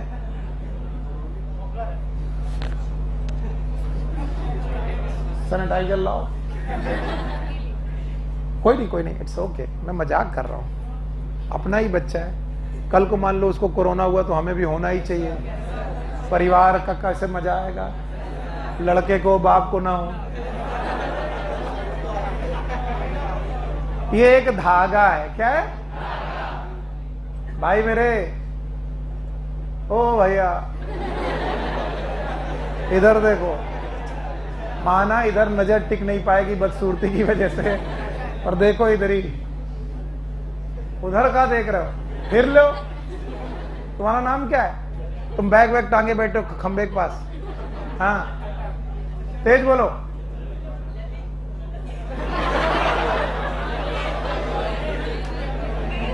मजाक मत करो। आप इधर देखिए, तकलीफ कितनी भी हो इधर देखिए। ऐसे 46 धागे, कितने? 23 दूनी 23 पेयर क्रोमोसोम है कहां? ह्यूमन में। ऐसे 46 धागे पड़े हैं। इन 46 धागों में बिटिया पकड़ पाओगे? बाकी बाद में हाथ वाथ धुलना, कोई भरोसा नहीं इनका। कंडेंसेशन चालू हुआ। क्या चालू हुआ? कंडेंसेशन। जो मैं ये कर रहा हूं इट इज कंडेंसेशन, यानी धागे अभी तक जो डीकंडेंस पड़े थे उनमें कंडेंसेशन चालू हुआ। कंडेंसेशन की शुरुआत इन धागों में क्या बताती है? क्या शुरू हो गया है? प्रोफेज। और इन्हीं धागों में कंडेंसेशन के दौरान एक बनेगा कॉन्स्ट्रिक्शन। क्या बनेगा? इसका नाम होगा सेंट्रोमियर। फिर से बोलो। और इन्हीं सेंट्रोमियर में ये बेटा कंडेंसेशन जारी रहेगा और बनेगा क्रोमोसोम। क्या बनेगा? क्रोमोसोम। तो वो क्रोमैटिन एक दिन क्या बनाएगा? क्रोमोसोम। पर नॉर्मली की कंडेंसेशन तो ज्यादातर टीचर लिख देते हैं कि बच्चों को कंडेंसेशन तो मालूम ही होगा। पहली अवस्था में बच्चे घबरा जाते, कंडेंसेशन क्या होता है। तो 46 धागे पड़े हुए थे तुम्हारे न्यूक्लियस में, G1 में, S में और G2, और उनमें क्या चालू हुआ? कंडेंसेशन। और इन कंडेंसेशन की शुरुआत, इस कंडेंसेशन होने की शुरुआत क्या बताती है? क्या चालू हो गया? प्रोफेज। तो याद रखना, जैसे ही कंडेंसेशन शुरू हुआ, आप प्लीज इसे समझ लेना, बार बार नहीं बता पाऊंगा। जैसे ही कंडेंसेशन शुरू हुआ, प्रोफेज शुरू हो गया, और क्या और दिखने लगा? सर, न्यूक्लियर मेम्ब्रेन धीरे धीरे धीरे धीरे खत्म होने लगी। देखना अंतर, मैं चारों, ये सब प्रोफेज ही हैं, एवरीवन इज प्रोफेज। यहां पर ये G2 फेज की कोशिका थी, G1 S G2। G2 से किधर जा रहे? प्रोफेज। प्रोफेज फेज में जाते ही क्या होने लगा? क्रोमैटिन का कंडेंसेशन होने लगा, कुछ क्रोमोसोम जैसा स्ट्रक्चर पैदा होने लगा। हो गया कि होने लगा? तो कंडेंसेशन ऑफ क्रोमैटिन, इससे प्रोफेज मार्क हो जाती है कि भाई चालू हो गया। क्या चालू हो गया? प्रोफेज। और क्या गायब होने लगा? तो disappearance of nucleus appearance, nuclear membrane, disappearance of nuclear membrane. अभी पूरी डिसअपियर नहीं हुई है, लेकिन न्यूक्लियर मेम्ब्रेन धीरे धीरे डिसअपियर होने लगी। और भाइयों बहनों, इस न्यूक्लियस के पास पाए जाते थे सेंट्रोसोम। याद करो, क्या थे? भूल गए। सेंट्रोसोम मेम्ब्रेनस की नॉन मेम्ब्रेनस? भूल गए। पिछले पढ़ा सेंट्रोसोम, बताओ। परपेंडिकुलर थे दो सेंट्रियोल थे। सेंट्रियोल बेटा ग्रुप में रहते थे। इन सेंट्रियोल के ग्रुप का नाम सेंट्रोसोम। सेंट्रोसोम डुप्लीकेट कहां हुआ था? S phase. भूल गए? पक्का? और ये सेंट्रोसोम अपने अपने पोल की तरफ जाने लगे। ये पोल की तरफ जाने लगे, एक सेंट्रोसोम इधर पोल पे और एक सेंट्रोसोम इधर पोल पे। और इन्होंने माइक्रोट्यूब्यूल बनाना चालू किया। क्या बनाना चालू किया? माइक्रो। और माइक्रोट्यूब्यूल बनने पर यहां सन रेज जैसे स्ट्रक्चर निकलने चालू हुए। किसके? और these sun rays like structure are known as aster. बोलो क्या नाम? और ये भी क्या है? एस्टर। और यही एस्टर आगे स्पिंडल बनाएगा। क्या बनाएगा? और ये स्पिंडल क्रोमोसोम में जुड़ेंगे। अभी जुड़े कि नहीं जुड़े? क्यों नहीं जुड़े? क्रोमोसोम अभी पूरी तरीके से बंद नहीं। सर कुछ समझ में नहीं आ रहा, क्या कर रहे हो? कौन सी अवस्था पढ़ रहे हो? सपने में भी आनी चाहिए प्रोफेज की, तुमको चाहे जो कुछ भी हो जाए। प्रोफेज वाली फेज किसके बाद आती है? इंटरफेज के बाद। और इंटरफेज में कितनी फेज? 3। पहला कौन? G1 S G2 के बाद प्रोफेज में गए। कैसे पता चलेगा प्रोफेज चालू हो गई? क्रोमैटिन कंडेंसेशन होने लगा। यस और नो? और क्रोमैटिन कंडेंसेशन के साथ साथ क्या अपीयर होने लगे? क्रोमोसोम। क्रोमोसोम का अपीयरेंस, बुलवा तो मैं तुमसे लूंगा ही। क्रोमोसोम का अपीयरेंस होने लगा, लेकिन अपीयर पूरी तरीके से हुए कि नहीं हुए? नहीं हुए। अपीयरेंस धीरे धीरे दिखने लगा कि यार धागे अभी क्रोमोसोम जैसा बन रहे। और उसी दौरान क्या गायब होने लगी? न्यूक्लियर में। और सेंट्रोसोम कहां पहुंच गए? पोल। और पोल से क्या निकाले? माइक्रोट्यूब्यूल। क्या निकाले? आप खड़ो नसीम के बगल में। यस बेटा, क्या अरेंजमेंट था सेंट्रियोल में माइक्रोट्यूब्यूल का? 9+1 9+0 9+2 9+0। सेंटर वाली प्रोटीन का नाम क्या था?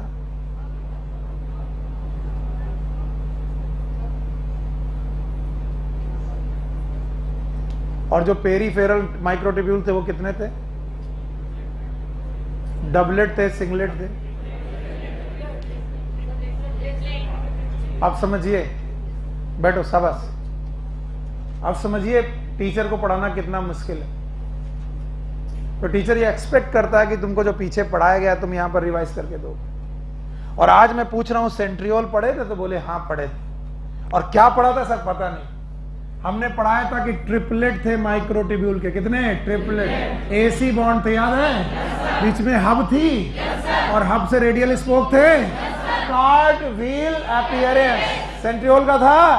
और वो माइक्रोट्यूब्यूल के बने थे। किसके? उन्हीं माइक्रोट्यूब्यूल से फाइबर बाहर आने लगे सन रेज की तरह। रेज का मतलब एस्टर। बोलो क्या नाम? एस्टर। सनफ्लावर की फैमिली का नाम एस्टरेसी। बोलो एस्टरेसी। इसीलिए नहीं, सन रेज को एस्टर बोलते हैं। तो सन रेज जैसा यहां से माइक्रोट्यूब्यूल निकलने लगे, इन्हीं को बोलते हैं स्पिंडल फाइबर। बोलो। लेकिन बने नहीं है, क्योंकि इन्हें जुड़ना कहां है? क्रोमोसोम में। कहां पर? और क्रोमोसोम में जुड़ा पर बेटा एस्टर बनने लगे। क्या बनने लगे? एस्टर। क्यों एस्टर बनने लगे? क्योंकि माइक्रोट्यूब्यूल निकलने लगे। जुड़े नहीं है लेकिन निकलने लगे। इनका नाम एस्टर। और इस एस्टर के साथ हमको दोनों तरफ माइटोसिस के स्पिंडल दिखने लगे। और इन्हीं को बोलते हैं माइटोटिक अपैरेटस। बोलो क्या नाम? तो बताओ क्या पैदा होने लगा? Mitotic apparatus. छोटी मोटे काम नहीं है, ये सारे क्वेश्चन पूछे जाएंगे। तो याद रखना, न्यूक्लियस में जो न्यूक्लियोलस था, क्या डिसएपियर हो गया। न्यूक्लियोलस डिसएपियर होने लगा। अब पूछेंगे ये कब पढ़ाया था? पढ़ाया था। न्यूक्लियोलस डिसएपियर हो गया। याद रखना, यहां से डिसएपियर होने लगे ER। What is ER? Golgi body. क्या बड़ा? ये भी डिसएपियर होने लगे, यानी ज्यादातर सेल ऑर्गेनल डिसएपियर होने लगे। ये है प्रोफेज।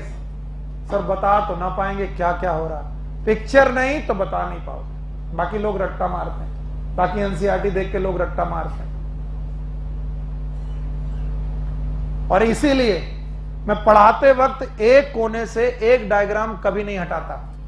रुक जाओ प्लीज के काकी, एक डायग्राम में कभी नहीं हटाता। ये वाला बोलो, ये कौन है?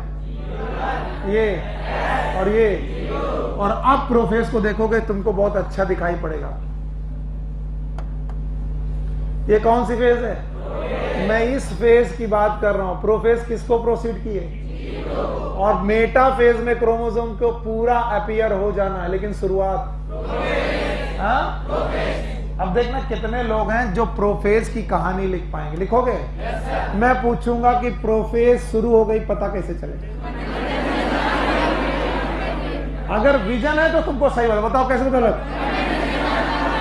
Yes, it is mark by condensation of chromatin fibre. Chromatin नाम के फाइबर का कंडेंसेशन चालू हो गया। डायग्राम एनसीईआरटी में बनाया, अब दिमाग में बनाओ। बताओ, G2 फेज में बेटा क्रोमोसोम था कि नहीं था? नहीं था। धागे थे? धागे क्या होने लगे? कंडेंस।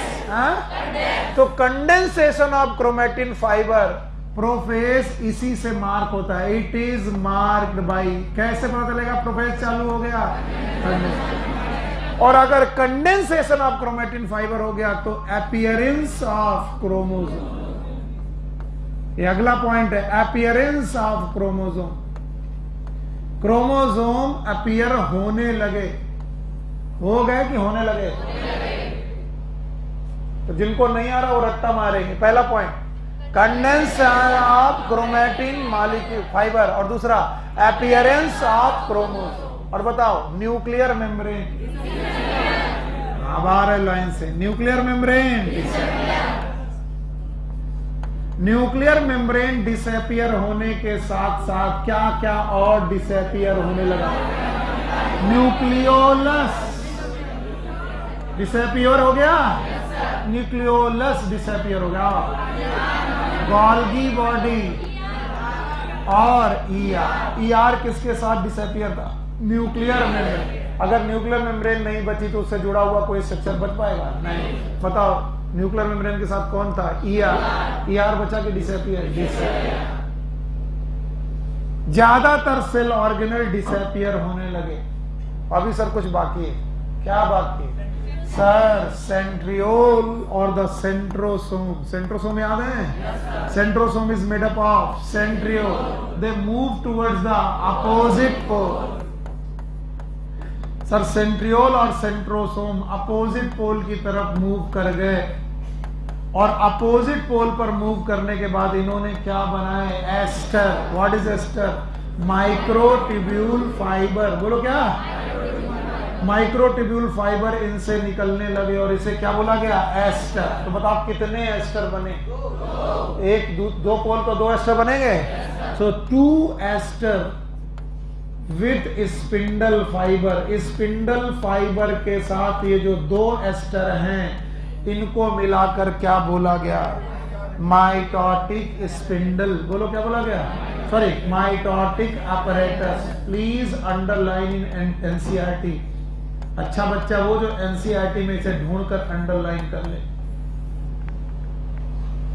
माइटोटिक apparatus बनने लगा। अब पिक्चर देखो इधर, जो मैं गलती करूं पकड़ के बताओ। जैसे ढूंढते नहीं हो, इन पिक्चर में 10 अंतर ढूंढो, तो अब तुम्हें इस पिक्चर में 10 अंतर ढूंढने। न्यूक्लियस पूरा बना दिया, गलत। क्या न्यूक्लियर को मेम्ब्रेन हटाते दिखाऊं? Nuclear membrane. क्रोमैटिन की क्रोमोसोम, क्रोमोसोम अपीयर होने लगे, कंडेंसेशन होने लगा। बताओ यहां क्या पहुंचा? यहां क्या पहुंचा? पक्का? अब इन सेंट्रियोल से क्या बनाए? पता नहीं। एस्टर बनाए, सनरेज बनाए कि ना बनाए? सनरेज लाइक स्ट्रक्चर बनाए, एस्टर। और बताइए, इस तरीके का अगर कहीं दिख जाए तो आपके हिसाब से वो क्या है? अब इस पिक्चर को दिमाग में बसा लो। सर हमको तो नहीं बस रही। ये दिमाग से ना जाएगा तो अच्छा रहेगा। किस फेज के बाद आती है प्रोफेज? प्रोफेज में क्रोमोसोम अपीयर हो गए हैं, होने लगे। न्यूक्लियर मेम्ब्रेन डिसअपीयर होने लगे। इस फेज को किस बात से माना जाएगा चालू हो गया? क्या इतने पॉइंट बोल पाओगे? अगर बोल पाओगे तो हीरो बच्चे हो। प्रोफेज में क्या क्या हो रहा है बता पाओगे? हटा दें? अब बताओ प्रोफेज में क्या क्या हो रहा है? कंडेंसेशन ऑफ क्रोमैटिन फाइबर हो गया, क्रोमोसोम अपीयर होने लगे, न्यूक्लियर मेम्ब्रेन डिसअपीयर होने लगी, ER गोल्गी बॉडी, न्यूक्लियोलस होने लगा, सेंट्रोसोम अपोजिट पोल में गए। कहां गए और वो वहां पर बैठ गए।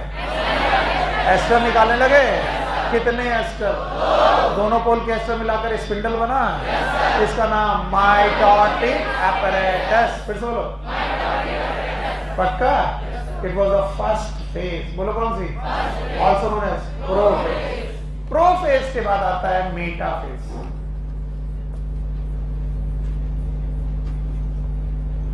याद रखना, मेटाफेज इज मार्क्ड बाई, हर फेज को मार्क किया जाता है, marked by complete disappearance of nuclear membrane.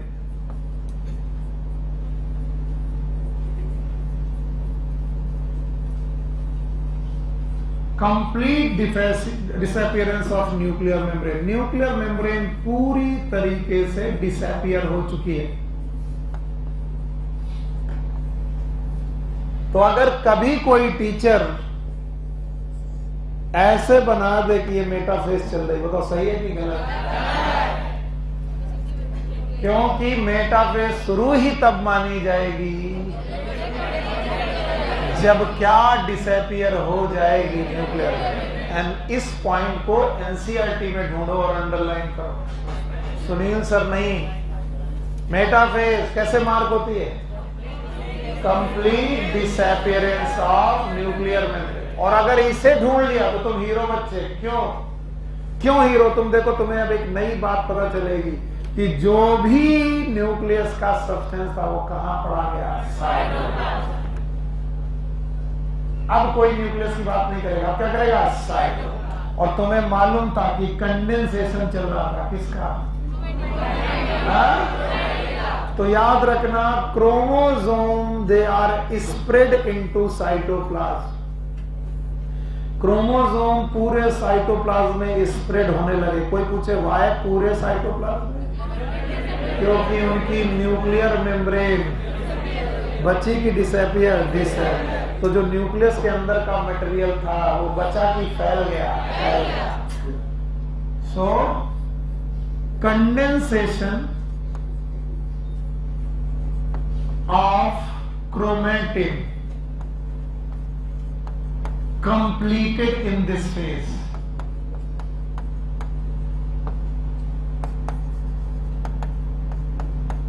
इस फेज में क्रोमैटिन का कंडेंसेशन कंप्लीट हो गया and the chromosome appears in best morphology। सबसे बढ़िया मॉर्फोलॉजी में क्रोमोसोम यहीं पर अपीयर हुए। और बोलते हैं कि अगर आप क्रोमोसोम की साइज देखना चाहते हैं, मॉर्फोलॉजी देखना चाहते हैं, उनकी थिकनेस देखना चाहते हैं, तो this is the best stage. Best stage है, इट इज मेटाफेज।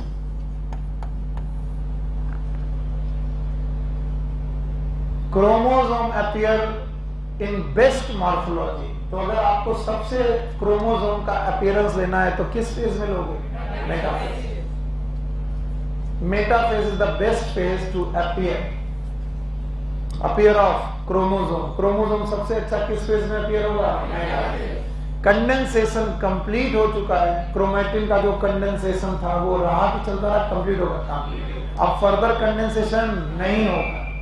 आगे सुनो, आपको याद होंगे एस्टर बने थे, भूल गए आप? याद है? यस, एस्टर जो थे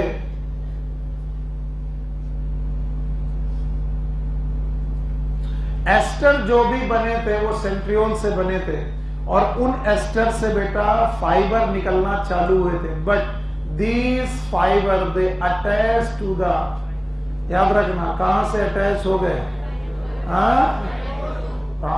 क्रोमोसोम के साथ ये एस्टर फाइबर अटैच होने लगे।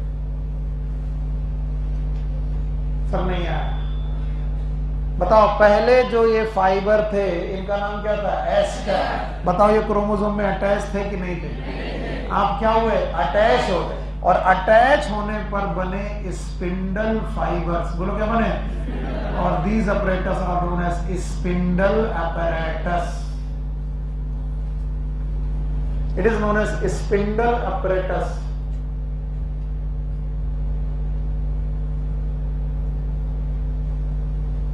अंतर क्या है? स्पिंडल फाइबर बने कहां थे और क्रोमोसोम से अटैच कहां हुए? मेटाफेज।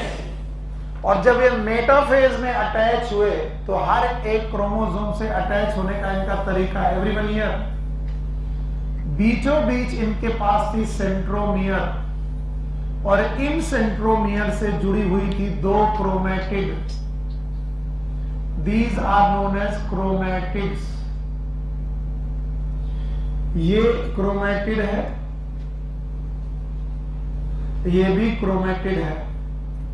और भाइयों आपको मानना पड़ेगा कि ये एक क्रोमैटिड है और ये दूसरी क्रोमैटिड है। इन क्रोमैटिड के चारों तरफ एक प्रोटीन आई। This protein is known as kinetochore. It is known as kinetochore. और इन्हीं काइनेटोकोर में अटैच हुए स्पिंडल फाइबर। कौन अटैच हुआ? स्पिंडल फाइबर का अटैचमेंट हुआ इन द काइनेटोकोर। तो जो मैं यहां पर अटैच करवा रहा हूं तो बताओ जो स्पिंडल फाइबर अटैच हो रहे हैं डायरेक्ट अटैच हो रहा है सेंट्रोमियर से कि काइनेटोकोर? काइनेटोकोर से अटैच हो रहा है। ये मेटाफेज की शुरुआत है। It is early metaphase.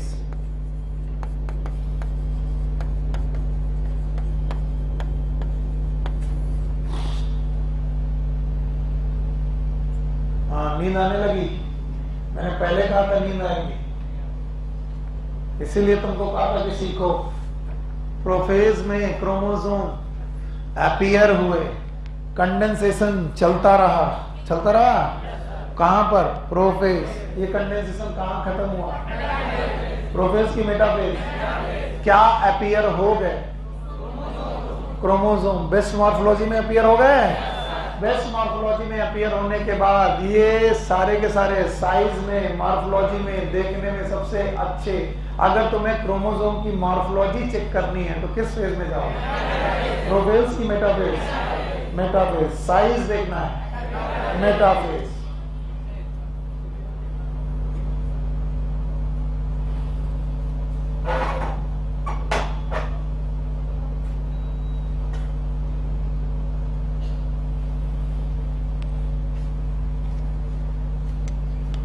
अब बताओ क्रोमोसोम खाली अपीयर हुआ कि उसके साथ कुछ और भी हुआ? क्या हुआ? क्या माइटोटिक स्पिंडल अपरेटस बन चुके थे और किससे अटैच नहीं हुए थे? क्रोमोसोम। तो क्या अब अरेंज होने लगे? अटैच होते वक्त वो क्रोमोसोम में सेंट्रोमियर से अटैच होगी, काइनेटोकोर से अटैच होने लगे। काश ये सीख पाओ, काश। जब वो अटैच होने लगे तो इस अटैचमेंट के दौरान उनकी स्प्रेडिंग खत्म की गई। अभी तक ये स्प्रेड थे कहां? साइटोप्लाज्म में स्प्रेड थे और उनकी स्प्रेडिंग खत्म करके उन्हें सेंटर में लाया गया, खींच के उन्हें सेंटर पे लाया गया और सारे क्रोमोसोम सेंटर पे आ गए।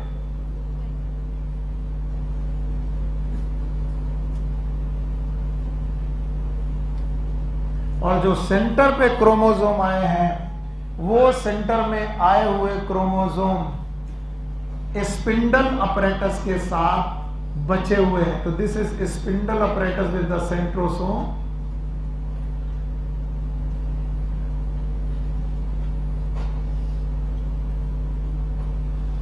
एंड इस तरीके से क्रोमोसोम एक सेंटर पोजीशन पे आए और इस सेंटर पोजीशन पे आने पर क्रोमोसोम के इस अलाइनमेंट को रखा गया मेटाफेजिक प्लेट। इसे बोला गया मेटाफेजिक प्लेट।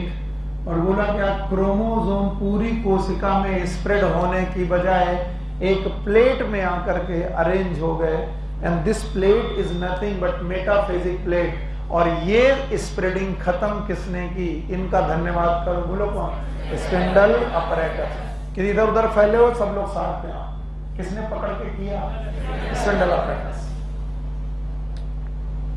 तो काश कि तुम शुरुआत से देख पाते, धागे दिखे, धागे धागे धीरे कंडेंसेशन होने लगे, दिखा क्या बनने लगा, क्रोमोसोम। क्या बनने लगा, क्रोमोसोम। बनते बनते अचानक न्यूक्लियस गायब, जो न्यूक्लियस का मटेरियल था वो न्यूक्लियस में आके साइटोप्लाज्म फैल गया, फैल गया। तभी वो धागे जो कहां से थे, एस्टर से, कहां से, एस्टर से निकले, और उन सारे फैलते हुए क्रोमोसोम में अटैच हो गए। कहां अटैच हुए, काइनेटो, और उनको पकड़ के लाए, कहां पर लाए, सेंटर में। और इस प्लेट का नाम मेटाफेजिक प्लेट।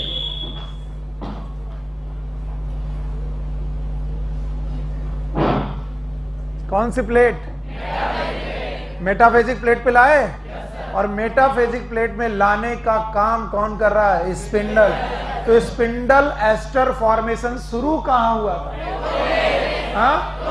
पर क्रोमोसोम से कहां जुड़ा, और क्रोमोसोम से जुड़ना it is known as spindle apparatus. उस वाले का नाम था माइटोटिक अपरेटस, इसका नाम।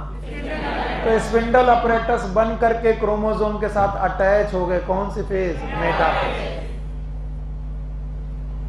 अब दोनों फेज को अलग अलग पूछूंगा, बताइए कैसे पता चलेगा प्रोफेज चालू, किसका, कंडेंसेशन, हाँ? और कैसे पता चलेगा मेटाफेज चालू हो गया, कंप्लीट डिसअपीयरेंस ऑफ न्यूक्लियर। बेटा थोड़ा थोड़ा कहना सीख लो और उससे पिक्चर बनाना सीख लो, वरना ये सेल डिवीजन, सेल साइकिल आपके दिमाग में कभी भी कंफ्यूजन के साथ कभी भी रहेगा, हमेशा रहेगा, और कभी हटेगा नहीं।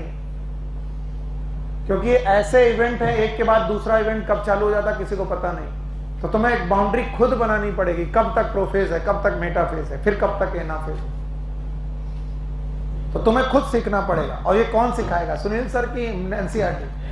हाँ, सुनील सर की बात माननी भी नहीं, गड़बड़ हो जाएगा। एनसीईआरटी कहती है कि prophase is marked bye condensation. और ये क्रोमेटिन क्या है, डीएनए कहां पर है, G1 S G2, वहां पर क्रोमोसोम नहीं है। थ्रेड हैं, कितने थ्रेड, 46 के 46 थ्रेड कंडेंस होने लगे।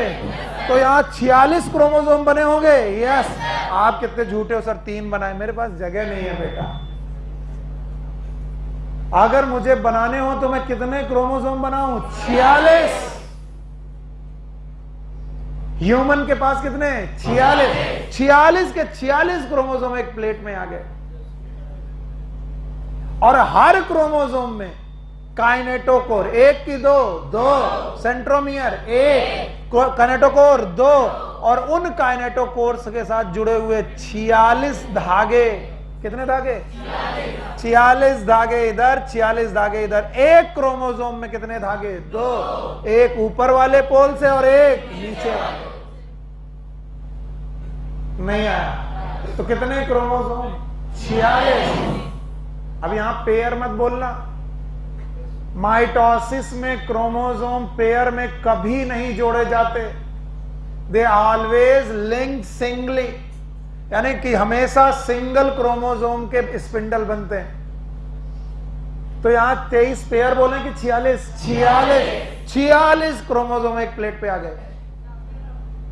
मान लीजिए अनियन होता और 16 क्रोमोसोम थे, तो 16 के 16 क्रोमोसोम प्लेट में आ जाते। यस और नो, नहीं सर हर बार 46 आएंगे, चाहे अनियन हो चाहे ह्यूमन हो, ऐसा होगा। और हर क्रोमोसोम में बनने लगे स्पिंडल, और ये स्पिंडल पहले क्या कहलाते थे, एस्टर। आज एस्टर कहलाएंगे कि जुड़ गए, और इसीलिए क्या बोलेंगे, स्पिंडल। और जो फैला हुआ मटेरियल था, कौन फैल गया था, क्रोमोसोम। कहां फैल गए थे, क्या उन्हें लाया गया, किस प्लेट में, मेटाफेज। मेटाफेज। टाइम काफी हो गया, आगे सुनो, आगे बढ़े। चलो अब क्या मैं एनाफेज के पॉइंट लिखूंगा, बता पाओगे, सॉरी मेटाफेज के पॉइंट लिखूंगा, बता पाओगे। चलो भाई, प्रोफेज के पॉइंट तो लिख दिए थे, अब मेटाफेज के पॉइंट लिखो। पहला पॉइंट, कंप्लीट डिसअपियरेंस। हाँ, कंप्लीट डिसअपियरेंस किसका? Of nuclear membrane. आज जब तक बेटा टेलोफेज खत्म ना हो जाए, आप लोग ये नहीं बोलेंगे 1:30 बज गए। आज मैं इस अवस्था में नहीं हूं कि बीच में छोड़ दूं, वरना फिर से यहीं से पढ़ाना पड़ेगा। दूसरा बोलो, एस्टर बना कि स्पिंडल? स्पिंडल फॉर्मेशन हुआ? बताओ, क्रोमोसोम स्प्रेड थ्रू। हाँ, क्रोमोसोम पहले स्प्रेड थे, स्प्रेड थ्रू साइटोप्लाज्म। अब बताओ, इसको पढ़ा करो। स्पिंडल फॉर्मेशन के दौरान, यस, क्रोमोसोम में क्या फाइबर? हाँ, स्पिंडल फाइबर। कैसे? हाँ, यानी every chromosome have how many kinetochore? हाँ, क्रोमोसोम 2 काइनेटोकोर, और इन 2 काइनेटोकोर पर एक तरफ से फाइबर की, दोनों तरफ से, दोनों। ये है मेटाफेज। मेटाफेज का क्रोमोसोम थिकेस्ट कैसा? शॉर्टेस्ट कैसा? Shortest. Why shortest? Maximum condensation, minimum की मैक्सिमम। और अगर मैक्सिमम कंडेंसेशन है तो बेटा लॉन्गेस्ट की शॉर्टेस्ट, शॉर्टेस्ट, थिकेस्ट। और मॉर्फोलॉजी में बेस्ट। अगर आपको क्रोमोसोम की मॉर्फोलॉजी देखनी है, किस तरह से देखनी है? हाँ, अपने मेटाफेज में 2 पॉइंट क्या लिखे हैं, पढ़ो। एनसीईआरटी कौन? एनसीईआरटी लाओ, ताकि ये ना हो कि सर आपने पढ़ाया नहीं था। मेटाफेज के 2 point, spindle fibre attach to kinetochore of chromosome. Chromosome are moved to spindle equator and get aligned along the metaphase plate through spindle fiber to both poles। बताओ इस प्लेट का नाम क्या होगा? हाँ, मेटाफेज। तो पहले जो स्प्रेड थे वो स्प्रेड रहेंगे कि प्लेट में आएंगे? एंड कहाँ गया स्प्रेड? देखा, they are in metaphasic plate. अब कुछ लोगों को यही नहीं समझ में आ रहा होगा कि प्लेट में कैसे आया, कौन लेके आया? पहले न्यूक्लियस का मटेरियल फैल गया था, कहां गया था? साइटोप्लाज्म। साइटोप्लाज्म में गया था, और साइटोप्लाज्म में जाने के बाद उसमें कौन अटैच हुआ? स्पिंडल। कहां पर? काइनेटोकोर। और उन्हें कहां लेकर आए? बीच में, इक्वेटर में लाए। न्यूक्लियस के इक्वेटर में कि सेल के? हाँ, और जब इक्वेटर में आ गया तो इस प्लेट का नाम क्या रखा गया? Metaphase plate. फिर से बोलो। नाउ मेटाफेज प्लेट के बाद आता है anaphase, and the anaphase is known as up stage. और अप स्टेज क्यों बोलते हैं उसका कारण सुनो। फर्स्ट स्टेज कौन सी थी? प्रोफेज थी। Second stage metaphase. Second stage के बाद आई anaphase, that is known as up stage. ध्यान से देखिएगा, और अगर आप मुझे बताते जाएंगे तो इसका मतलब आप मेरे साथ हैं, नहीं तो आप केवल सुन रहे, सीख नहीं रहे। बताइए, मैं न्यूक्लियस बनाऊं, कब अपीयर डिसअपीयर हो गया? अभी क्रोमोसोम कहां पर हैं? हाँ, सेंटर प्लेट में है। 2 ही हैं कि 46? क्या यहां पर फाइबर बन चुका है? बताओ, यहां काइनेटोकोर है? बताइए, ये किसका न्यूक्लियस है? मेटाफेज। तो मेटाफेज की सेल है, न्यूक्लियस तो गायब ही हो चुका है। अब आई anaphase. Anaphase is marked by, सुनना बेटा, anaphase is splitting of chromosome. नहीं समझ में आया? हाँ, अब सोचो, मैं एक क्रोमोसोम हूं, मेरे पास एक हाथ और एक पैर को एक क्रोमैटिड मानो, एक क्रोमैटिड। दूसरे हाथ और दूसरे पैर को दूसरा क्रोमैटिड मानो, और मुझे यहां से बांधो। यहां पर कौन सी है? काइनेटोकोर। फिर से बोलो। और मुझे यहां से बांधो, इधर से भी क्या है? काइनेटोकोर। और दोनों तरफ से खींचना चालू करो। अगर इक्वल फोर्स लगा, क्या लगा? तो I will bifurcate by the centromere. किससे टूट जाएगा? सेंट्रो। और सेंट्रोमियर से टूटा तो एक क्रोमोसोम कितने भाग में डिवाइड होगा? 2। और दोनों के दोनों पार्ट जाने लगेंगे पोल की तरफ। किसकी तरफ? पोल की तरफ जाना, ऊपर जाना है। ऊपर जाना मतलब आप स्टेज। सर हमको बिल्कुल समझ में नहीं आया। इसलिए इसको समझाने का बेस्ट वे है कि आप एक इमेजिनरी लाइन खींचो जिसका नाम है मेटाफेजिक प्लेट। कौन सी प्लेट?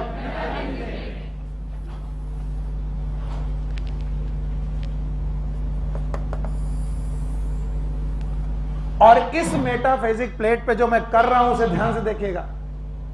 अभी मेटाफेजिक प्लेट के बीचों बीच सेंट्रोमियर था। सेंट्रोमियर में एक क्रोमेटिड इधर थी और एक क्रोमेटिड इधर थी। मैं एक क्रोमोसोम से समझा पाऊंगा, 10 से नहीं, वरना मुश्किल हो जाएगा। मान लो इसी क्रोमोसोम को दिखा रहा हूं और इधर से इसमें एक फोर्स लगा थ्रू काइनेटोकोर और इधर से भी इसमें एक फोर्स लगा थ्रू काइनेटोकोर। जैसे ही काइनेटोकोर में फोर्स लगा, इसने क्रोमेटिड को खींचना चालू किया और क्रोमेटिड कहां से जुड़ी थी? सेंट्रोमियर। सेंट्रोमियर स्प्लिट हो गया। सेंट्रोमियर, और जैसे ही सेंट्रोमियर स्प्लिट हुआ ये 2 भागों में विभक्त हुआ, लाइक दिस। अभी भी दोनों क्रोमेटिड आपस में जुड़े हुए हैं, लेकिन सेंट्रोमियर एक से कितने हो गए? 2। हाँ, ये वाला पोर्शन जैसे ही हमने खींचा, ऐसे खींचा, ये क्रोमेटिड आपस में जुड़ी रही और क्या बाहर निकल गया? सेंट्रोमियर। क्या बाहर निकला? थोड़ा और खींचा गया इसे, कि और खींचा गया। जैसे और खींचा गया, सेंट्रोमियर और ऊपर जाने लगा। दोनों क्रोमेटिड का सेंट्रोमियर और ऊपर जाने लगा, और सेंट्रोमियर जब और ऊपर जाने लगा, ये खिंचाव बढ़ता रहा, बढ़ता रहा। अब सुनो, ये एक क्रोमोसोम था। यहां ध्यान से सुनना, यहां आधे लोग लुढ़क जाएंगे। ये एक क्रोमोसोम था जो ओरिजिनल अमाउंट में था कि डबल में? इसी को पढ़ा पढ़ा के मर गया मैं। ओरिजिनल में कि डबल में? नंबर में एक था, अमाउंट में डबल। हाँ, और जैसे अमाउंट में डबल था, इसकी अमाउंट इक्वल की गई। क्या की गई? और इक्वल करने का तरीका क्या? अजीब पागलपन है। अमाउंट को इक्वल करने के लिए इसे नंबर 2 कर दिया गया, 2 भागों में बांटा गया। यानी कि अब एक क्रोमोसोम ये हो गया और एक क्रोमोसोम ये हो गया। यस और नो? और इसका मतलब ये लोग जो हैं अलग अलग क्रोमेटिड है, ये फ्यूचर क्रोमोसोम है। क्या है? इसका मतलब अब एक क्रोमोसोम से 2 क्रोमोसोम बनने लगे। एक क्रोमोसोम से, इसका मतलब N से बना 2N, हाँ, और दूसरे N से बना 2N। यस और नो? तो इसका मतलब आप कितने बनने लगे? 4N। दिमाग खराब। मैं तो जानता हूं ना दिमाग खराब, इसलिए काउंट करो कितनी क्रोमोसोम थे? 46। बोलो 46। फिर से बोलो 46। और 46 होना N होना कि 2N? फिर से बोलो। और 46 क्रोमोसोम 2 भाग में बटे, तो 46 दूनी 92 क्रोमोसोम क्रोमेटिड टूट के अलग होने लगे। 92 chromatid. What it means? 2N 2N, एक बार की 2 बार। फिलहाल तुम यहीं रहो, तुम्हारी गणित अभी इतनी अच्छी नहीं है, मैं जानता हूं अभी इतनी अच्छी गणित नहीं। मैं वापस लेके चलूंगा वहां से। बताओ, एक क्रोमोसोम में स्प्लिटिंग हुई, स्प्लिटिंग में क्रोमोसोम ऊपर जाने लगे, और कुछ देर बाद ये मेटाफेजिक प्लेट को ऊपर जा करके निकल भी गए, पोल की तरफ चले गए। और जैसे ही ये पोल की तरफ जाने लगे मेटाफेजिक प्लेट को छोड़कर, हमने कहा एनाफेज कंप्लीट। कौन सी फेज कंप्लीट? कौन सी चालू? टीलो। कब छूटा? कौन छूटा? ये प्लेट का नाम बताओ। Metaphasic plate. और ये एक क्रोमोसोम की छूटी की 46 के 46, और हर एक क्रोमोसोम कितने भाग में टूटा? 2। तो बताओ, एक क्रोमोसोम से फ्यूचर के कितने क्रोमोसोम बनने लगे? 2। तो अगर 2 क्रोमोसोम होते तो 46 होते तो, यानी 46 ऊपर 46। कसम से सर बिल्कुल समझ में नहीं आ रहा। मम्मी कसम बिल्कुल समझ में नहीं आ रहा, बिल्कुल नहीं आ रहा। इसीलिए जीवन से लेकर यहां तक तुम्हें लाना ही लाना है, और मैं इसको सिखा लूंगा, चिंता मत करो। एना फेज तक केवल मुझे बताओ क्या हुआ। एना फेज तक में, एना में इस स्टेज का नाम क्या है? आप स्टेज। फिर से बोलो, पक्का? चलो मेरे बच्चे ध्यान सुनना, ध्यान सुनना। अगर तुम यहां तक पहुंचा गए तो मैं तुम्हारे लिए बिल्कुल समझ लो एक ना एक दिन चॉकलेट जरूर खिलाऊंगा। यहां तक अगर पहुंचा गए, आज बहुत मेहनत की है तुमने। बताओ, आप स्टेज है, क्रोमोसोम मेटाफेज में आए, मेटाफेज में आने के बाद स्पिंडल कॉन्ट्रैक्शन चालू हुआ। एनाफेज की शुरुआत है splitting of centromere, splitting of centromere, it is a start of anaphase. और जैसे ही एक क्रोमोसोम दो भागों में टूटा, बताओ एक क्रोमोसोम से कितने बनने लगे? दो। फ्यूचर के दो क्रोमोसोम, यानी फ्यूचर का जो दो क्रोमोसोम होगा वो नंबर में तो इसके रेस्पेक्ट में डबल हो गया होगा, और अमाउंट में हाफ नहीं आया। और जो अमाउंट में हाफ हुआ होगा वो जीवन के रेस्पेक्ट में इक्वल, क्योंकि जीवन से क्रोमोसोम आते आते इक्वल हुआ था कि डबल? भैया ओ बॉर्न, एनसीईआरटी में ना समझ में आएगा, इधर देखते रहो। हो सकता है इसकी 2 क्लासेस मुझे अपनी खर्च करनी पड़े, मैं तैयार हूं।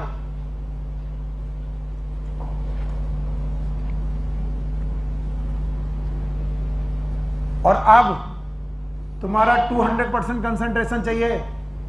कितना? नहीं आएगा, कल फिर से यहीं चालू करेंगे। और जो अब तुम नहीं बताए तो तुम्हारी गलती, मेरी नहीं। बोलो कौन? बोलो कौन? बोलो कौन? और जो मैं पूछूं उतना बताना। मैंने यहां पर 2n क्रोमोसोम को बनाने के लिए एक पेयर बनाया था। वैसे एक पेयर है कि 23? जैसा एक पेयर वैसे 23 पेयर। मैं एक पेयर से कहानी चालू कर रहा हूं। किससे? एक। चलो एक पेयर से चालू कर लेते हैं, कहीं ऐसा ना हो कि सर समझ में ना आए। चलो, एक पेयर क्रोमोसोम में, हर पेयर में कितने क्रोमैटिड? इसमें कितना? ए। इसमें कितना? ए। हर क्रोमोसोम में कितना क्रोमैटिड? एक। अभी पिक्चर में आना चाहिए। अब ये क्रोमोसोम पेयर में थे, लेकिन ये पेयर में रहे गए, लेकिन मैं बनाने का तरीका अलग बना दे रहा हूं। इसी क्रोमोसोम को मैंने यहां बनाया और इस क्रोमोसोम को यहां बनाया, बस दिखाने का तरीका अलग कर दिया है। यस और नो? अब बताइए, एस फेज में ये क्या हुए? डबल। हाँ बताओ, ये क्या था? ये क्या था? ये क्या था? ये बताओ क्या था? 2n। जीवन खत्म। तो बोलो ये क्या है? n। ये क्या है? बताओ ये क्या है? c। बोलो। और ये 2c, दोनों को जोड़ दिया। बोलो, बताओ कंडीशन क्या है? 2n4c। कहां तक रहेगा? हाँ G2 में। अब कौन आया? प्रोफेज। यही पेयर में रहा कि फैल गया? स्प्रेड हो गया? तो बताओ पेयर में रहा कि स्प्रेड? स्प्रेड। मेटाफेज की, प्रोफेज की खास बात थी। प्रोफेज के बाद क्या आएगा? मेटाफेज। मेटाफेज में न्यूक्लियस बचेगा कि स्प्रेड? और जब स्प्रेड हुआ तो क्रोमोसोम पेयर में रहा कि फैल गया? और अपीयर हुआ तो इक्वल अमाउंट की डबल? और मेटाफेज में ही इसे प्लेट में लाया गया। किस में लाया गया? और प्लेट में जब ये आया तो पेयर में आया कि बेटा एक एक? तो जो पेयर में था भैया वो अकेला बचा, लेकिन अमाउंट में अभी भी कैसा है? डबल। और इसमें कौन जुड़ा है? अभी देखो ये कौन है? n। और ये क्या है? n। और ये क्या है? 2c। ये क्या है? तो 2n4c। पक्का? अब आया एनाफेज। तोड़ा गया? हर क्रोमोसोम टूटा तो एक क्रोमोसोम कितने में टूटा? हाँ 2। तो ये कितने भागों में? 2। और ये वाला भी 2 में टूटा। तो जब 2 में टूटा तो हर क्रोमोसोम जो टूटा वो अपने क्रोमोसोम से अमाउंट में, केवल अपने क्रोमोसोम, एक एक को मिलाओ, अमाउंट में। लेकिन ऐसे कितने बने? 2। हाँ? तो बताओ ये n रहा? ये n रहा? तो बताओ एक क्रोमोसोम ने कितने क्रोमोसोम पैदा किए? 2। तो 2 ने हाँ? इसका मतलब हर पेयर ने एक पेयर पैदा किया। तो 2n ने कितने? 4n। जो आगे चल के 2n अलग 2n अलग नहीं आया। एनाफेज इसीलिए सबसे खतरनाक स्टेज है, क्योंकि एनाफेज में आते आते आपके पास जो क्रोमोसोम है वो n इधर चले गए अभी और n दूसरे पोल में चले गए। तो बताइए अमाउंट ओवरऑल अभी भी देखो, पोल को देखने की कोशिश करो, ये मेटाफेजिक प्लेट थी। अब उन्हीं 2 क्रोमोसोम को दिखा रहा हूं मैं, जिन 2 क्रोमोसोम के साथ रहा हूं, ये मेटाफेजिक प्लेट को छोड़ चुके हैं। और अगर मेटाफेजिक प्लेट को छोड़ चुके हैं तो आज इनका एग्जिस्टेंस अलग क्रोमोसोम की तरह है। यस और नो? बताइए ये कितना है? n। ये कितना है? n। ये कितना है? n। ये कितना है? ये कितना है? c। ये c। ये c। ये तो बताओ टोटल कितना? 4c। और ये एक इमेजिनरी लाइन है, ये सेल नहीं है, क्या है? इमेजिनरी। तो बताओ s के रेस्पेक्ट में एनाफेज अमाउंट में सेम गए तो बेटा अमाउंट में कैसे? यहां पर क्या था? 2n4c। यहां पर 2n4c। यहां पर भी 4c तो है, लेकिन n क्या आ गया? 4। अकेली एनाफेज एक ऐसी स्टेज है जहां पर नंबर डबल हुआ। किसके रेस्पेक्ट?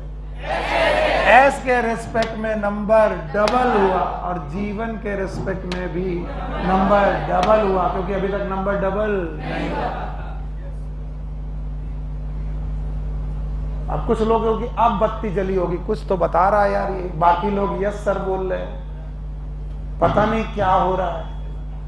भाइयों बहनों तुम समझ ही नहीं पाए, एक क्रोमोसोम ने अपने आप को कितने पार्ट में तोड़ा? 2। अमाउंट हाफ करके उसने नंबर डबल किए। अजीब घटना है ये, दुर्घटना कह लो, कि अमाउंट हाफ करने के चक्कर में आपने नंबर डबल कर दिया। नहीं आया? आया? तो बताओ एनाफेज एक ऐसी स्टेज है जहां पर नंबर और अमाउंट भी किसके रेस्पेक्ट में? जी। नंबर वहां कितना था? 2n 2c। नंबर डबल और अमाउंट भी। और जरा एस फेज के रेस्पेक्ट में नंबर डबल अमाउंट से मरोगे जिस दिन मैंने क्वेश्चन बनाया, मैं बता रहा हूं। और उसी दिन तो मुझे गालियां दोगे कि पढ़ाता लिखाता कुछ है नहीं, पूछ लेता है इधर उधर, और मैं मर के पढ़ा रहा हूं। फिर से लो, आखिरी 5% लोग जो अब जागे, भाइयों बहनों, जिन लोगों को बार बार आ रहा है प्लीज वो बोर ना हो। इन बेवकूफों के लिए एक बार और करिए। यस, ये वाला फेज, ये वाला बताओ इसका नाम, इसका नाम, इसका। अभी तक हम लोग कहां पहुंच चुके हैं? एनाफेज। कहां नहीं पहुंचे? पहुंच जाएंगे, चिंता मत कर। यहां तक पहुंचना है। और मेरे बच्चे मेहनत दोनों लोग कर रहे हैं, इसलिए ध्यान से चलो पेयर ऐसे बना देते हैं अब की बार, क्योंकि हमें ऐसे ही बनाना है। बताओ ये क्या है? ये क्या है? ये क्या है? ये क्या है? बोलो कंडीशन। 2n 2c। नंबर में 2n है, अमाउंट में एस फेज आया। बताओ अमाउंट डबल, अमाउंट। इस क्रोमोसोम ने अपने आप को डबल किया, इसने भी डबल किया। गुस्सा है? बताइए n है, ये भी n है। कुछ लोग बोलेंगे n कैसे, डबल तो हो गया। अबे नंबर 1, ये भी नंबर। अभी सुनील सर आधे हैं और अभी सुनील सर 2 हो गए। अभी भी नंबर 1, अभी भी नंबर 1, अमाउंट डबल। बताओ ये क्या हुआ? 2n, लेकिन अमाउंट c। बोलो 2n 4c। यही कंडीशन कहां पर? 2n 4c कहां? G2। फिर क्या आई? प्रोफेस। मम्मी का समय पूरा ध्यान लगाओ, ये मम्मी आज बहुत उड़ाएंगे तुमको। बोलो प्रोफेस में 2n 4c आया। और बेटा न्यूक्लियस डिसअपियर होने लगा। मान लो न्यूक्लियस डिसअपियर हो गया तो ये क्रोमोसोम पेयर में रह के स्प्रेड हो गए, और अगर स्प्रेड हो गए तो बताओ जोड़ा रहा कि बिछड़ गया? आहा, जोड़ा बिछड़ गया। ये जोड़ा बिछड़ा कहां? प्रोफेज के अंत में, मेटाफेज की शुरुआत, और इस जोड़े को प्लेट में लाया गया। जोड़े के रूप में कि अलग अलग? अलग अलग, हाँ अलग अलग लाया गया। तो सर यहां पर जो लोग पेयर में थे वो पेयर में रह के स्प्रेड हो गए, और स्प्रेड हो करके अलग अलग आ गए। आज भी ये N है, ये क्या है? N। आज भी ये C, तो ये क्या है? 2C, और ये 2C। अगर जोड़े तो क्या है? 2N4C। तो मैं मेटाफेज तक आते आते 2N4C लिखता हूं। और अब अपनी जिंदगी का सबसे कठिन क्वेश्चन सॉल्व करने जा रहे हो। कर दिया तो हीरो, नहीं तो जीरो। बताओ, जीवन में 2N4C, S में, G2 में, प्रोफेज में, मेटाफेज में, पक्का? और जैसे एनाफेज आई, हर क्रोमोसोम ये वाला बताओ टूट गया, और टूट करके मेटाफेजिक प्लेट से अलग होने लगा। और अगर होने लगा तो हर एक क्रोमोसोम ने फ्यूचर के कितने क्रोमोसोम पैदा कर? दो पैदा किए। तो बताओ, जो 2 क्रोमोसोम पैदा किए उस हर क्रोमोसोम में अमाउंट C, और इसका नंबर N, इसका नंबर N, इसका नंबर। और इसलिए आज एक कोशिका में चारों साथ रह रहे। तो कोशिका में न्यूक्लियस बना तो एक कोशिका में पूछा जाएगा, क्योंकि न्यूक्लियस अभी नहीं है। न्यूक्लियर मेम्ब्रेन कहां डिसअपियर होगी? मेटाफेज, और अभी तक रीअपियर। तो एक कोशिका में कितने लोग? 4N और 4C। लेकिन इसका भी खतरनाक क्वेश्चन कि 4N4C है किसके रेस्पेक्ट में? जीवन के रेस्पेक्ट में। अमाउंट भी डबल, नंबर भी डबल। क्या बोला? और देखो तुमसे कैसे गलत करवाऊंगा। तुमने कहा अमाउंट भी डबल और नंबर भी। एक क्रोमोसोम को देखा जाए तो एक क्रोमोसोम ऑफ जीवन और एक chromosome of anaphase, amount is same. पगला गया टीचर, अभी कह रहा था कि नंबर डबल, अमाउंट डबल, अब कह रहा अमाउंट सेम। एक क्रोमोसोम। और जब ये लैंग्वेज में मैं लिखता हूं ना, तो तुम लोग मुझसे लड़ने आते हो कि सर एक बात डिसाइड कर लो कि जीवन के रेस्पेक्ट में डबल हुआ है नंबर और अमाउंट डबल की सेम। तो मैं कहता हूं जीवन के रेस्पेक्ट में पूरी कोशिका में डबल नंबर, डबल अमाउंट। लेकिन अगर एक क्रोमोसोम की सेहत, फिर से एक क्रोमोसोम की सेहत देखी जाए तो जितना क्रोमोसोम में अमाउंट यहां है उतना ही यहां अमाउंट इज सेम। और जब मैं ये लिखता हूं तो तुम लोग गालियां देते दोगे। और यकीन मानो, तुमने अगर चलते फिरते किसी टहलते फिरते इसी बड़े टाइप के बंदे से क्वेश्चन पूछ लिया और तुमने जवाब दिया अरे नहीं यार एनाफेज में क्रोमोसोम में जो पर्टिकुलर क्रोमोसोम का अमाउंट सेम होता है, बोले कौन टीचर पढ़ाया? बोले सुनील। बोले तुरंत चेंज कर दो, उसको अकल नहीं है। पर ये अकल है, चिंता मत करो। क्यों? क्योंकि हम लोग समझ रहे हैं कि अगर जीवन में क्रोमोसोम होता तो वो बिल्कुल इसी सेहत का होता। यस और नो? और यही कहा जाएगा टीलोफेज। नहीं आए ना? आप बताओगे जवाब? पूरी सेल के रेस्पेक्ट में बताओगे? पूरी सेल के रेस्पेक्ट में, जीवन के रेस्पेक्ट में चल रहा। जीवन के रेस्पेक्ट में एस, नंबर से अमाउंट डबल। जीवन के रेस्पेक्ट में G2, नंबर से अमाउंट डबल। जीवन के रेस्पेक्ट में P, नंबर से अमाउंट डबल। जीवन के रेस्पेक्ट में M, नंबर से अमाउंट डबल। जीवन के रेस्पेक्ट में एनाफेज, नंबर भी डबल, अमाउंट भी डबल। क्योंकि एक क्रोमोसोम ने फ्यूचर के 2 क्रोमोसोम। और ये मैं नहीं, एनसीईआरटी कह रही है, और लिख लेना जहां कह रही है, अंडरलाइन कर लेना। 1 chromosome split into 2 future chromosome.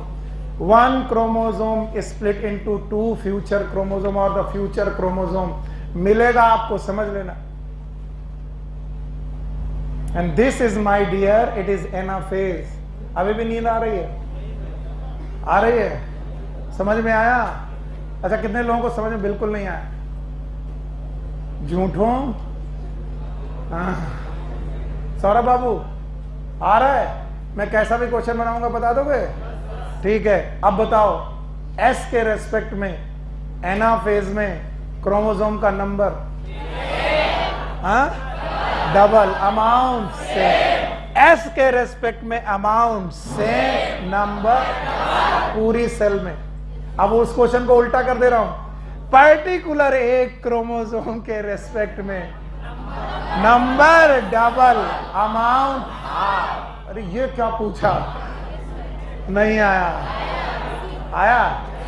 नहीं आया। एक क्रोमोसोम में कितने क्रोमेटिड? 2, और यहां एक क्रोमोसोम में 1, तो एक क्रोमोसोम का अमाउंट हाफ हो गया पर्टिकुलर क्रोमोसोम का, लेकिन ओवरऑल सेल में नंबर डबल, अमाउंट सेम। और एक क्रोमोसोम में नंबर सेम कर सकते हो, अमाउंट। ये किसी को नहीं आया? उल्टी आ गई सर, ये नहीं। फिर से आया? ये इतने खतरनाक टॉपिक हैं बेटा, मैं बता रहा हूं। मैंने शुरुआत करने के पहले बता दिया था, इतने खतरनाक टॉपिक हैं कि कई बार हम टीचर आपस में लड़ जाते हैं। वो कहता तूने गलत पढ़ाया, वो कहेगा तूने गलत पढ़ाया, बोलेगा तुझे कुछ नहीं आता, बोले तुझे कुछ नहीं आता। बेवकूफ है, बच्चों को बेवकूफ बना रहा है, और हम लोग आपस में लड़ जाते हैं। तो कौन सही है? एनसीईआरटी कहती है कि एक क्रोमोसोम स्प्लिट होकर के फ्यूचर के क्रोमोसोम बनाता है। कितने? 2। तो 46 ने कितने बनाए? 92। पक्का? और ये सब पेयर में है कि अनपेयर्ड? अनपेयर्ड। हटा दें? अभी नहीं आया सर। अगर आ गया है तो अब आई टीलोफेज, सबसे सिंपल फेज है। बस पढ़ के जाओ, घर जाओ, उसके बाद साइटोकाइनेसिस कल पढ़ाएंगे। Telophase, it is known as end phase और एंड स्टेज। सुनो बेटा ध्यान से। और बोलते हैं ये फेज एनाफेज के बाद आती है, और इस फेज की खासियत है कि सब लोग अपने अपने पोल में पहुंच चुके हैं। The chromosome they reach to their पोल।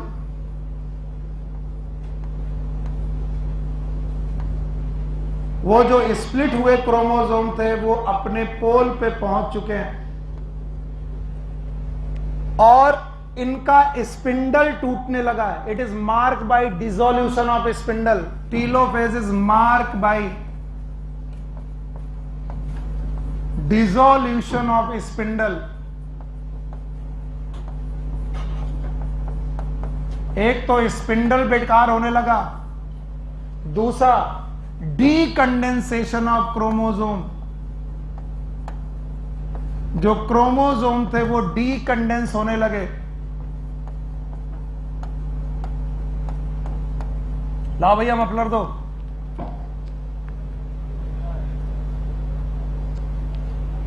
बताओ बिटिया, पकड़ो, बताइए। जब ये हो रहा था तो ये क्या था? कंडेंसेशन हो रहा था। ये कब हुआ था? और क्रोमोसोम बन चुके थे। अब क्रोमोसोम बनना खत्म हो गया। बताओ ये कंडेंसेशन की डीकंडेंस? अगर डीकंडेंसेशन होने लगा तो क्रोमोसोम बनेगा कि क्रोमैटिन? क्रोमैटिन। तो appearance of chromatin again, reappearance. Again का मतलब होता है reappearance. Reappearance of chromatin. Chromatin फिर से बनने लगी, और जैसे ही क्रोमैटिन बनने लगी दोस्तों, ये कुछ सीन ऐसा आया, और इसमें न्यूक्लियर मेम्ब्रेन रीअपीयर होने लगी। सॉरी, न्यूक्लियर मेम्ब्रेन रीअपीयर होने लगी, और न्यूक्लियर मेम्ब्रेन दोनों पोल पर के क्रोमैटिन, यहां पर डीकंडेंसेशन ऑफ क्रोमैटिन होने लगा।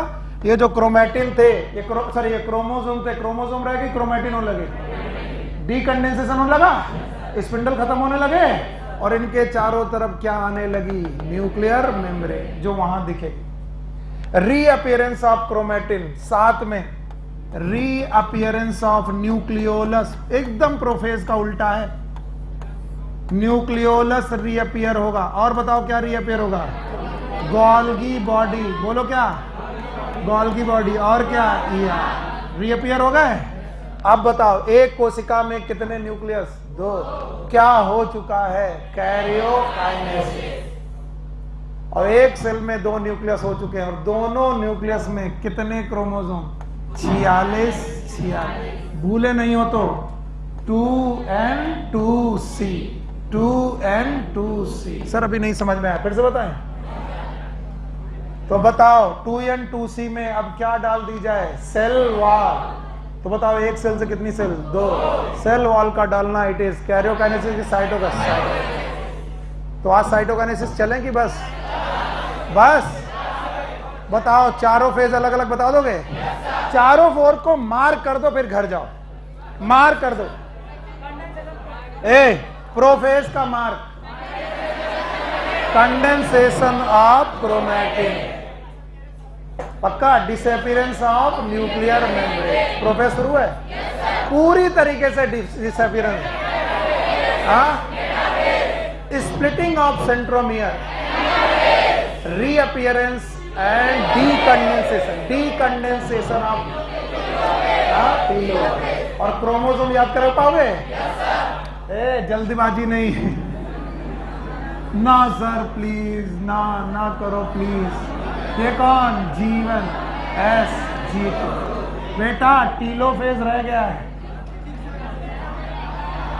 एनाफेज की चीजें टीलोफेज में भी हैं, लेकिन यहां पर 2 न्यूक्लियस आ चुके हैं। कितने?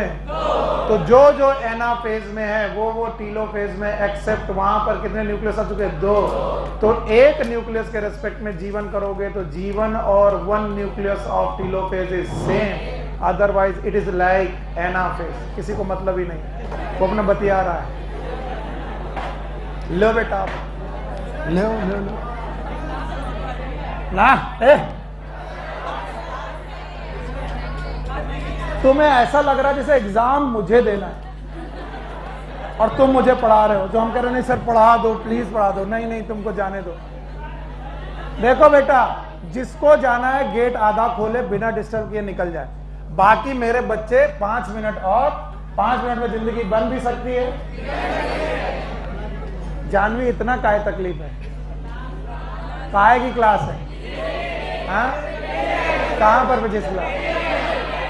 जाओ कल फिर पढ़ना। Take care. अरे यार जिस तरीके का तुम लोग व्यवहार करते हो ना, कल फिर से